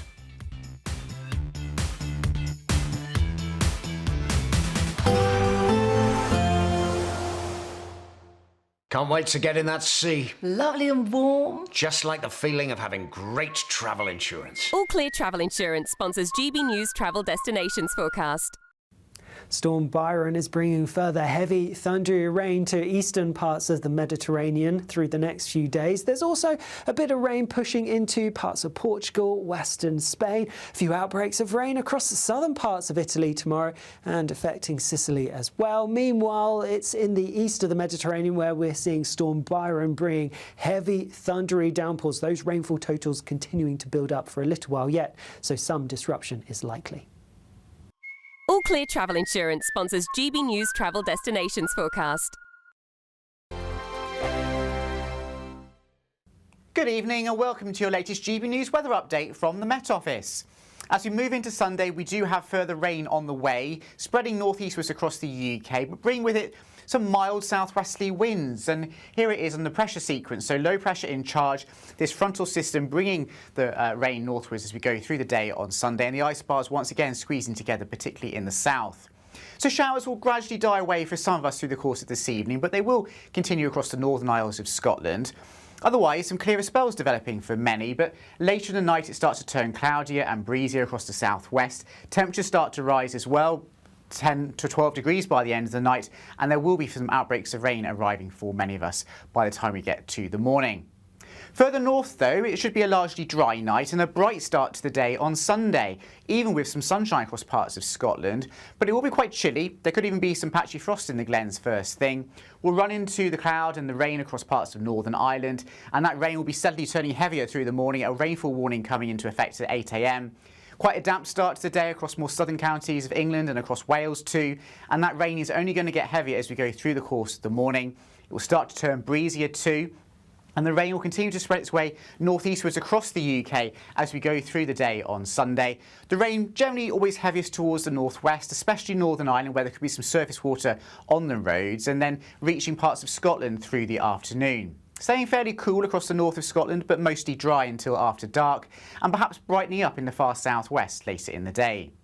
For Monday, it's looking like a brighter day for most of us. We'll all see some sunny spells at times. There'll be a scattering of showers here and there, particularly in the north and the west. Some of those heavy with the chance of thunder, and perhaps turning cloudier in the south later in the day. And that's ahead of what could potentially be quite a spell of very strong winds and even stormy conditions for some parts of the UK as we move into Tuesday. You want to know what's really going on in the corridors of power? Labour don't know what to do with you half the time, and that makes you quite lethal in the chamber. Get behind the headlines with Chopper's Political Podcast. Join me, Christopher Hope, as I sit down with the great and the good of British politics. We'll see where this ruling takes us. These are the stories shaping our nation. Chopper's Political Podcast, available now on all platforms. Listen in and stay ahead.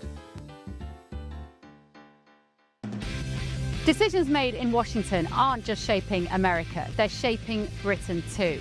From migration to global security, from crime to health. Whatever happens in the White House today will be felt in your town or city tomorrow. That's why The Late Show is live from Washington, D.C. Cutting through the politics to show you what it all means for Britain. The Late Show live every night at midnight. Only on GB News, Britain's news channel.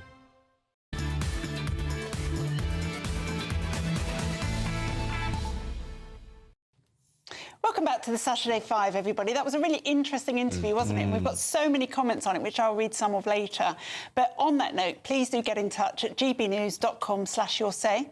Get your questions in for Ask the Five. Thank you for your messages so far. Just going back a bit, we've got a few here, which say that...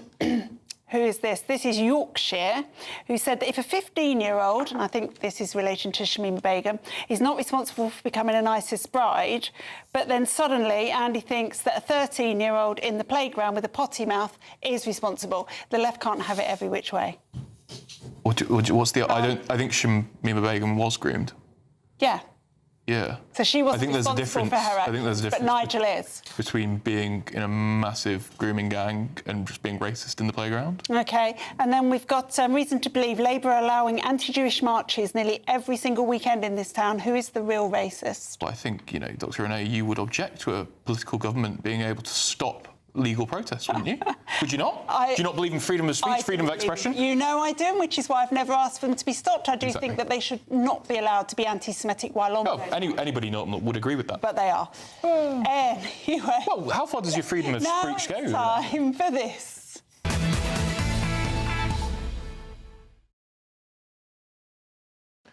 Will, what have you got for us? Yeah, Renee, an initiative from Suffolk Council that piqued my curiosity this week because it hit on several of my pet peeves contemporaneously. This is black art lessons which the council will be offering throughout the month of December. Pet peeve number one, can councils please just do their job and fix the potholes and take out the bins before they get involved in this sort of nonsense? But number two, the double standards here, as we all know, are so painfully obvious in that if there was, for example, some sort of, you know, Anglo-Saxon or Caucasian or, you know, take your pick, artistic month, there would be an uproar. And we know the double standards there apply across the community. But the third thing which I picked up there, which I'd actually never heard before, I don't know if the panel has heard this, it is the term global majority communities as basically a way to try and rally against ethnic minority framing.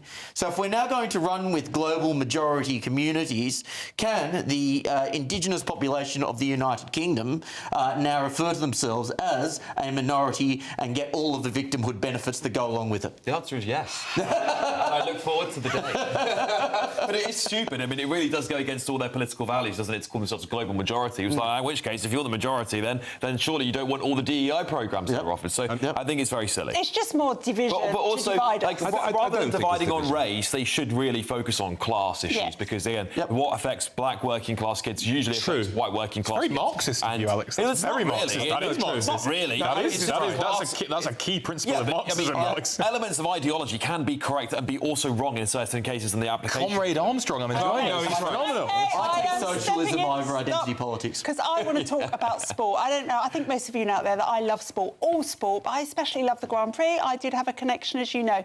I saw an article today that said, is Max Verstappen the villain of F1 and do we need more villains? And I thought, yes, we do, because he is exactly what a winner is. He's arrogant, he knows he's brilliant, he doesn't care about it, he doesn't care about saying about it. Other people in history in sport that have been like that, Muhammad Ali, Roger Federer, Djokovic. These people know that they are supreme, and they're supreme because in their head they know about it. Will, do you agree that in sport, to rise to the top, you've got to have that degree of arrogance? You need to be a psychopath. I think you need to be a clinical psychopath to be a sporting champion. I would have, yeah. I Strong take, though. Yeah, I think to be at the top of anything that's so competitive, you have to sacrifice a lot, and I think you also have. Yes, you do have to have elements of. I wouldn't go as far as to call them all psychopaths, but I think there's got to be some sort of behaviour that really makes you that competitive. Yeah, that's why Alex has got a show and we don't. And on that note, I rest my case at 9 o'clock tonight. I'm going to go down the narcissism route here. Yeah. Alex, what have you got? What have I got? Well, talking of narcissists and psychopaths, perfect framing, wasn't it, for my topic tonight?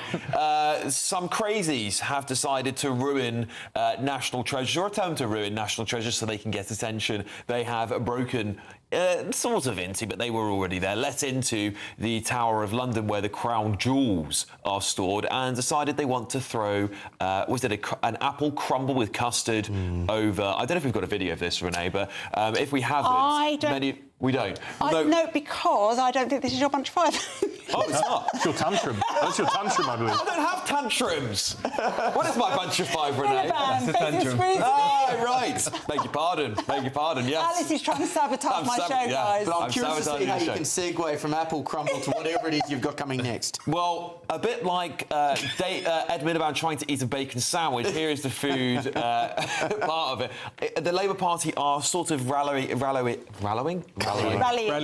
thank you, rallying around Ed Miliband as a potential future leader as Keir Starmer wanes. This comes alongside, of course, rumours that Wes Streeting is getting the backing potentially of our favourite ex-Deputy Prime Minister Angela Rayner. So I was going to ask Andy after the apple crumble stuff, which I think is all related because they're all on the far left, whether old Red Ed should take over the Labour Party. We don't have time for Andy's answer, I'm afraid. Sorry. It's Trey. I actually wanted to hear that. That was a great topic. So my one is basically the new Just Stop Oiler group called Take Back Power. Let's have a look at what they've been up to.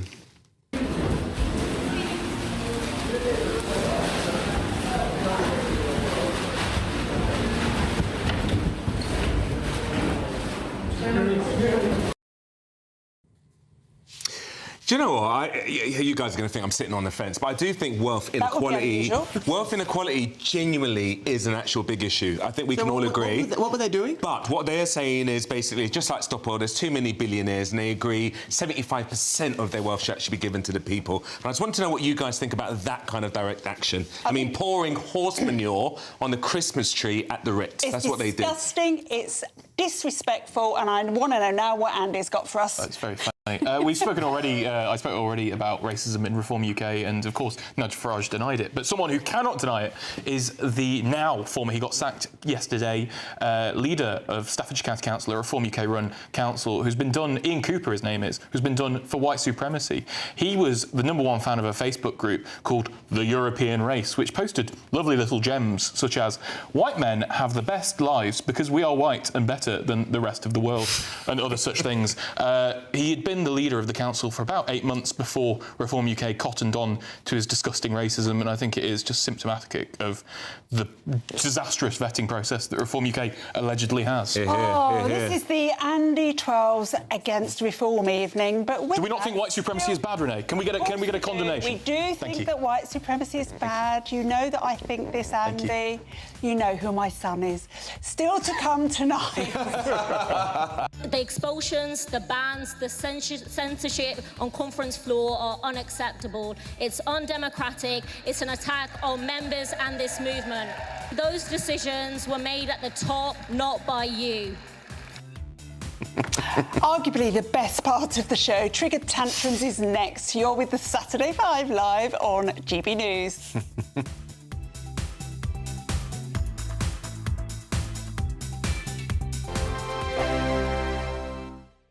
Britain deserves a newsroom that puts the facts and your voice first. Well, and that's what you get on GB News. Lively debates, lively conversation. And we're not afraid to hold power to account. And each other. So join me, Andrew Pearce. And me, Miriam Gates, for Britain's Newsroom, weekdays from 9:30 on GB News. Martin Daubney, weekdays from 3 p.m. Now, funeral directors have warned that coffins are becoming too large to be cremated as Britain's obesity crisis simply balloons. Wider caskets, extra pallbearers and bigger furnaces are now being used, with the industry saying that the rising size of the population is creating serious challenges. Well, experts now predict an estimated 3.3 million cases of adult excess weight by 2040, and it's having a huge impact on the funeral director's business. Let's speak to one now. I'm joined by the funeral director, Lee Solomon.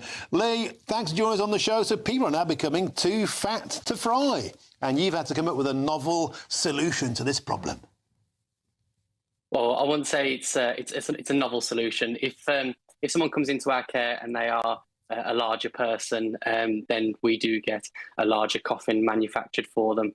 So when they come into our care, one of the first things that we do is we measure the size of our residents. And if they are a larger person, we do what we class as a bariatric coffin, which is a larger size coffin, which we get made to measure for them. If a family comes into our care and says, oh, we want our loved one to have their service at Yardley, but they're larger than 29 inches, they'd have to have their service at Yardley brought back into our care, taken to Sutton, where the cremation would happen. So supersized coffins are sent to Sutton because they can fit into the crematorium. Am I correct in saying, Lee Solomon, that sometimes you've bolted two coffins together to get one supersized cadaver inside? We've never gone to. I've never done that myself. I don't know about other funeral directors, but we get all of our coffins manufactured to the size of the person, so they're made to measure. GB News, the People's Channel. At GB News, we love to hear from you, our loyal community. So drop us a line at gbnews.com/yoursay. There you can talk to each other and also to the presenters live on air. gbnews.com/yoursay, because GB News is your channel, Britain's news channel. Join me, Nana Akweer, for an informative, interactive news programme with a difference. It's fun. No, you didn't say that, Dave. I'm so surprised. I think there's an element of truth to that. Join me from 3 p.m. every weekend, only on GB News, Britain's news channel.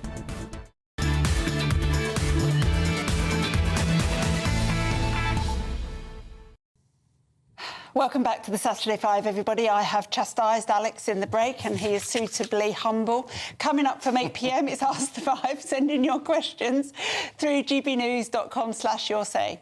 But right now, it's time for Triggered Tantrums. If you've got a free ticket to this week's Ringmasters of Rage, Clowns of Collapse and Acrobats of Absurdity, tumbling over zilch. Just wait until you see this lot, and Will's going to kick us off. Yeah, I'm going to kick us off with the breast-enhancing hypnotist Zach Polanski, who, in the most delicious mask-off moment on Question Time, revealed what the real agenda around immigration is for the left. Let's have a look. Most people in this audience and watching this at home will have had an experience of a care worker. 1 in 5 care workers are foreign nationals. Now, I don't know about you, but I don't particularly want to wipe someone's bum, and I'm very grateful for the people who do this work. And in one moment, the mask slips off. This isn't about being kind and caring and compassionate. This is basically saying we want cheap foreign labour because we're above, as the bourgeois, champagne socialist left, doing the jobs that the immigrants can do for us. That is exactly how the left thinks. And I'm actually amazed that he was so stupid to reveal it on national television. He said similar things before, actually. He showed us what he's like. I mean, I find Zach Polanski really interesting because he has got that persona that people are falling for. He's cutting through. They have no policies now that are actually green, and then he's showing his disdain for the glue of this country. And care workers, amongst many others, are the glue of this country. I think he'll also... my grandmother suffered terribly with MS and my grandfather cared for her. And I think British people up and down this country that do that are actually not even paid to do it, who just do it for their loved ones, will be disgusted by that, whether they are socialists or capitalists. They will all be equally disgusted. And unfortunately, he's not come out and apologised for those statements. He's doubled down on them, which I think should be rather revealing about the kind of person Trey, what do the Lib Dems think about it? I am not a Lib Dem spokesman. woman. But I think what I can see from his point of view is saying there are some jobs that some people wouldn't want to do, and there are a lot of people from minorities that are doing those jobs. I think that's what he meant by it. I don't think he meant any offence. But I think take people off benefits and then let's see what jobs they're capable of doing. I think it's probably a legitimate criticism that we've built an economy over the last 20 years that is reliant on migrant labour. I think that's a fair point to make. It's a fair point. I think the way that he said it is just wrong, and it's quite demeaning actually to suggest that all care work or all social work like that is just wiping people's And bums. also, perhaps if the last Labour government hadn't convinced everybody that the only way they had value in society was to go to university, we might have more people willing to do these jobs. I agree. True. But anyway, now I'm going to show you my tantrum, which is a woman who is a biological man telling women to do something which is quite interesting. I'll let you watch for yourself. They did not take on board the Human Rights Act side of this.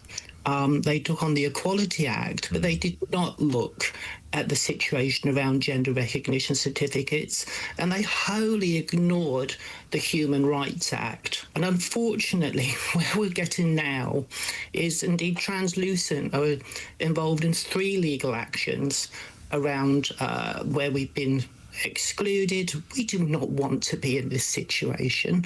The government needs to man up.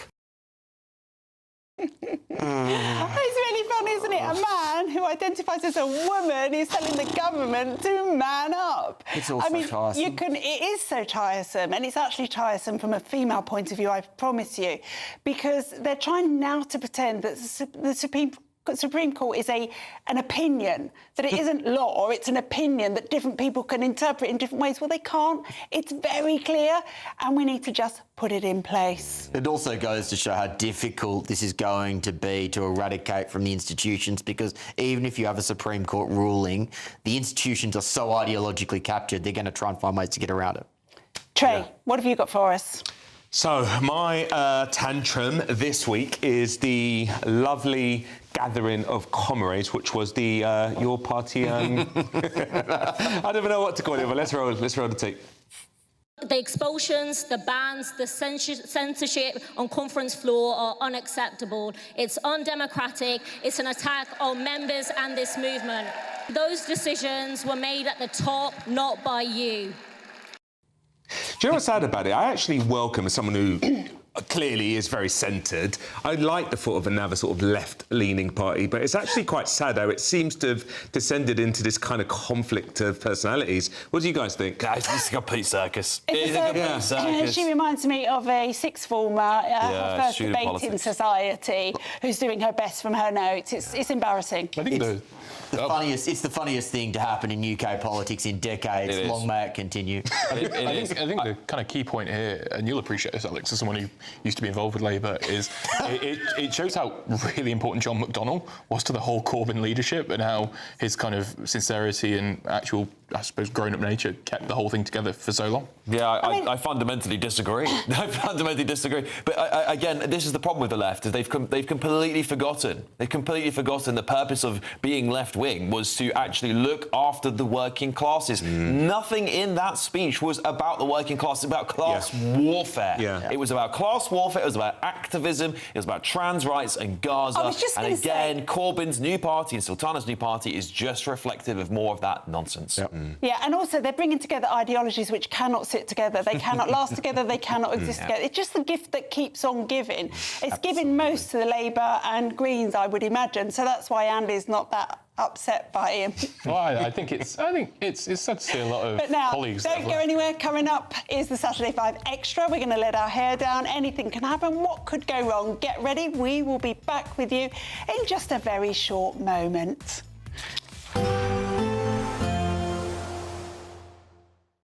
Today, clouds overhead, total zen within. Boxed Solar sponsors the weather on GB News. Good evening and welcome to your latest GB News weather update from the Met Office. As we move into Sunday, we do have further rain on the way, spreading northeastwards across the UK, but bringing with it some mild southwesterly winds. And here it is on the pressure sequence. So low pressure in charge, this frontal system bringing the rain northwards as we go through the day on Sunday. And the isobars once again squeezing together, particularly in the south. So showers will gradually die away for some of us through the course of this evening, but they will continue across the Northern Isles of Scotland. Otherwise, some clearer spells developing for many, but later in the night it starts to turn cloudier and breezier across the southwest. Temperatures start to rise as well, 10 to 12 degrees by the end of the night, and there will be some outbreaks of rain arriving for many of us by the time we get to the morning. Further north, though, it should be a largely dry night and a bright start to the day on Sunday, even with some sunshine across parts of Scotland. But it will be quite chilly. There could even be some patchy frost in the glens first thing. We'll run into the cloud and the rain across parts of Northern Ireland, and that rain will be steadily turning heavier through the morning, a rainfall warning coming into effect at 8 a.m.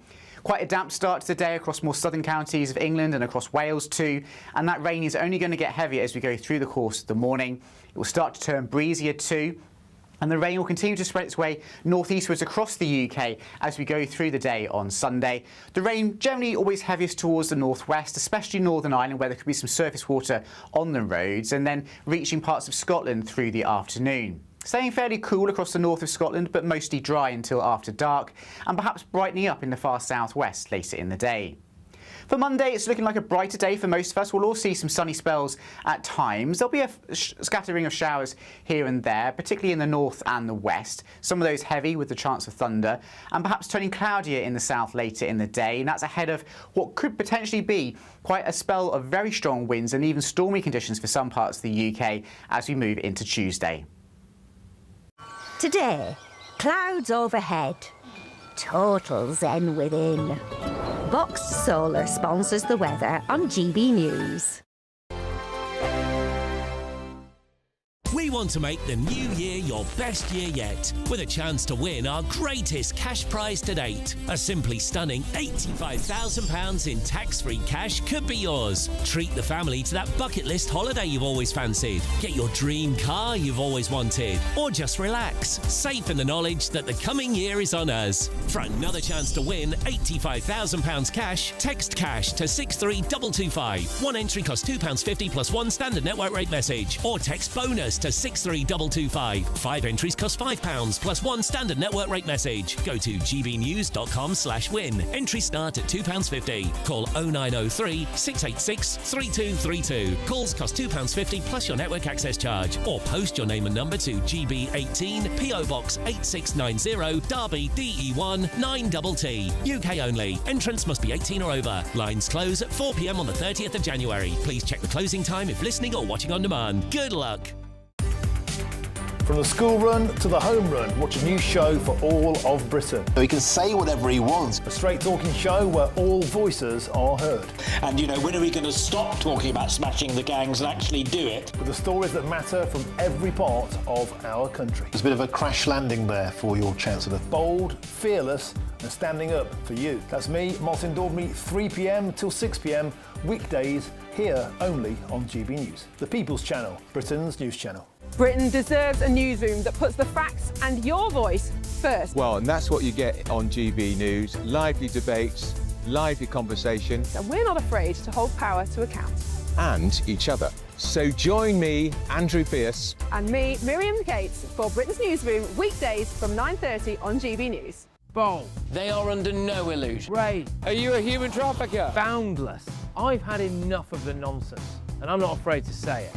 Don't get this on the BBC. Every weeknight, I tear through the headlines. The smell of gasoline. Should we be worried about it? From Westminster madness to cultural war chaos. What I'm going to do now is they are throwing things out the car as we speak. Get ready, Britain. Here we go. Patrick Christie's tonight, weeknights from 9 p.m, only on GB News, Britain's news channel. At GB News, we love to hear from you, our loyal community. So drop us a line at gbnews.com/yoursay. There you can talk to each other and also to the presenters live on air. gbnews.com/yoursay, because GB News is your channel, Britain's news channel. Join me, Nana Akweer, for an informative, interactive news programme with a difference. It's fun. No, he didn't say that, though. I'm so surprised. I think there's an element of truth to that. Join me from 3 p.m. every weekend, only on GB News, Britain's news channel.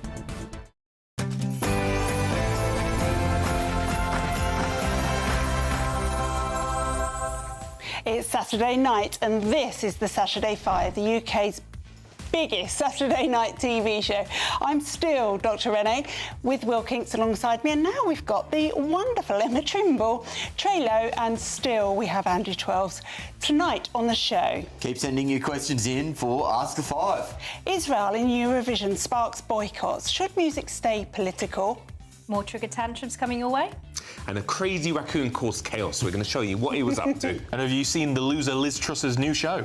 It's 8 p.m. and this is the Saturday 5 Extra.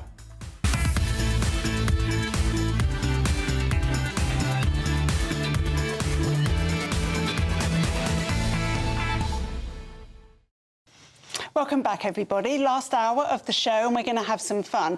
Of course, we want to know your views as well, so send your views and post your comments by visiting gbnews.com/yoursay. And don't forget to get your questions in for Ask the Five, which we will answer in this hour. No topics off limits, within bounds. But before we start tearing each other apart, it's your Saturday Night News with Sophia Wensler.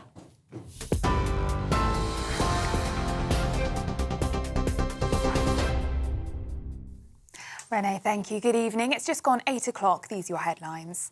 Nigel Farage will reportedly launch a legal challenge over the government's decision to delay May's mayoral elections. That's according to The Telegraph.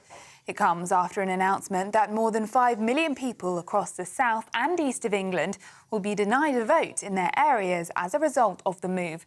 The government blamed the delay on local authorities needing more time to merge as part of a devolution drive to give regions more power. But Mr Farage told The Telegraph, "We're actively pursuing a judicial review action against the government over yet another attempt to delay elections where they fear Reform will win." Meanwhile, Reform UK have gained their first ever member of the House of Lords after Lord Offord defected from the Conservatives today. Nigel Farage made the suggestion as he addressed a Reform rally in Scotland, where he introduced the party's latest member. He's coming on as a Conservative, but I suspect in a few minutes' time he might just have changed his political allegiance. That I am resigning from the Conservative Party. Today I am joining Reform UK. The senior Tory peer and former Tory donor, Lord Malcolm Offord, said he intended to stand for election to the Scottish Parliament next year. Meanwhile, Mr Farage says Reform is the party of change. In other news, the policing minister has called the protest incident at the Tower of London disgraceful after crumble and custard were thrown at the Crown Jewels. Police arrested 4 individuals after a group calling itself Take Back Power staged the attack and called to tax the rich. A video posted on X shows a group throwing the food product on the case and then protesting against homelessness. The Jewels house was closed to the public while the police investigated, but it's understood the rest of the tower remained open. Elsewhere, the Tories have pledged to block people with mental health disorders from accessing a scheme for disabled benefit claimants to get cars through the welfare system. Under the Conservative Party proposals, eligibility for the enhanced rate of personal independent payments would be tightened to rule out people with conditions such as ADHD, mild depression and anxiety. To qualify for the enhanced rate of the benefit, claimants must currently need extra help with getting around. Now, Sir Keir Starmer will meet Volodymyr Zelensky along with the French and German leaders in Downing Street on Monday as discussions on ending the war in Ukraine continue. The Prime Minister will use the meeting with Mr Zelensky, French President Emmanuel Macron and German Chancellor Friedrich Merz to show the UK's support for Ukraine. It comes as talks between the US and Ukraine over the past 2 days have been described as constructive, with diplomats agreeing to a framework to post-war security. Both sides reaffirmed that any deal to end the war with Russia must guarantee Ukraine's independence and sovereignty, and that any progress depends on Russia's willingness to demonstrate tangible commitment to long-term peace. And the FIFA World Cup 2026 schedule has been announced, with England in Group L facing Croatia in Dallas on the 17th of June. Meanwhile, Scotland are in Group C, and their first match will be against Haiti in Boston on the 13th of June. It's the biggest World Cup in history, and it'll see England play Croatia, Panama and Ghana. Meanwhile, Scotland will be making their first World Cup appearance since 1998, and their opponents are Brazil, Morocco and Haiti. Those are the latest GB News headlines. Now it's back to the Saturday 5.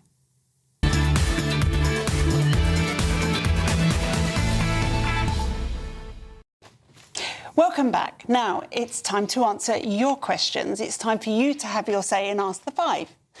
Our first question is from Henry. Right to trial by jury rolled back, digital ID in the offing, and now proposed facial recognition cameras to be in every town centre. Are we seeing the real-time frittering away of our liberties?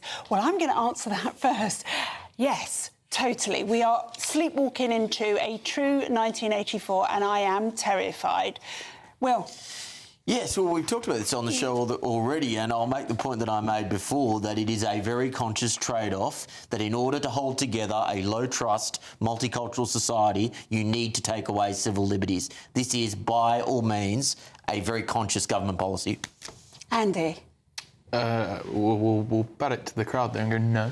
I think, I mean, a few of those, like right to trial to jury being rolled back, I don't think every criminal case or civil case needs a right to a jury. I think if you've got a parking ticket, you probably shouldn't have a right to a jury. You wouldn't have a right to a jury. Oh, you do. You do at the moment. You can apply to be considered for a jury. You can. But well, that's where the backlog is. It's in that consideration queue. It goes back 3 years. So a lot of the statute of limitations of actual serious crimes are being run out. The problem is, Andy, we've actually had really respected barristers, Labour ones actually, Helena Kennedy, for example, Casey, who has said that this will not make any difference to the backlog, whatever, because the problem with the court system causing the backlog is the crumbling court system. Buildings that can't be used, prisoners who can't be kept in cells because there's no water or boiler, Serco who don't bring prisoners to time, jurors who are not told they're supposed to be there, witnesses who are not told they're supposed to be there. The problem is systematic, it's not because of the juries. I agree. I think the Tory vandalism of our justice system over the last 15 years has been disgusting. But I think this it's part of the Swiss cheese strategy, isn't it? It's not just this alone that's going to fix it. It's investing in all of those other areas, working on policies that will fix those other areas alongside it. That's the key. Well, just opening the 24 courts, for example, every single day, that Snaresbrook Council Court would change the picture dramatically, but we don't, because we have a cap on judge sitting hours, just like we do on doctors' training, and that cap limits the number of cases that can be brought in front of judges. I agree. I also note the certain irony in being so protective of the Human Rights Act and the ECHR, but very happy to trash the Magna Carta and its 800 years of English judicial tradition. And also, you should add to that list the fact that this Labour government are basically stopping council elections from taking place, postponing them. I think you're right, Renee, that we're sort of sleepwalking into this. But the reality is, just as with the local elections, I think that there is an ulterior motive also with the jury trials. And we've seen that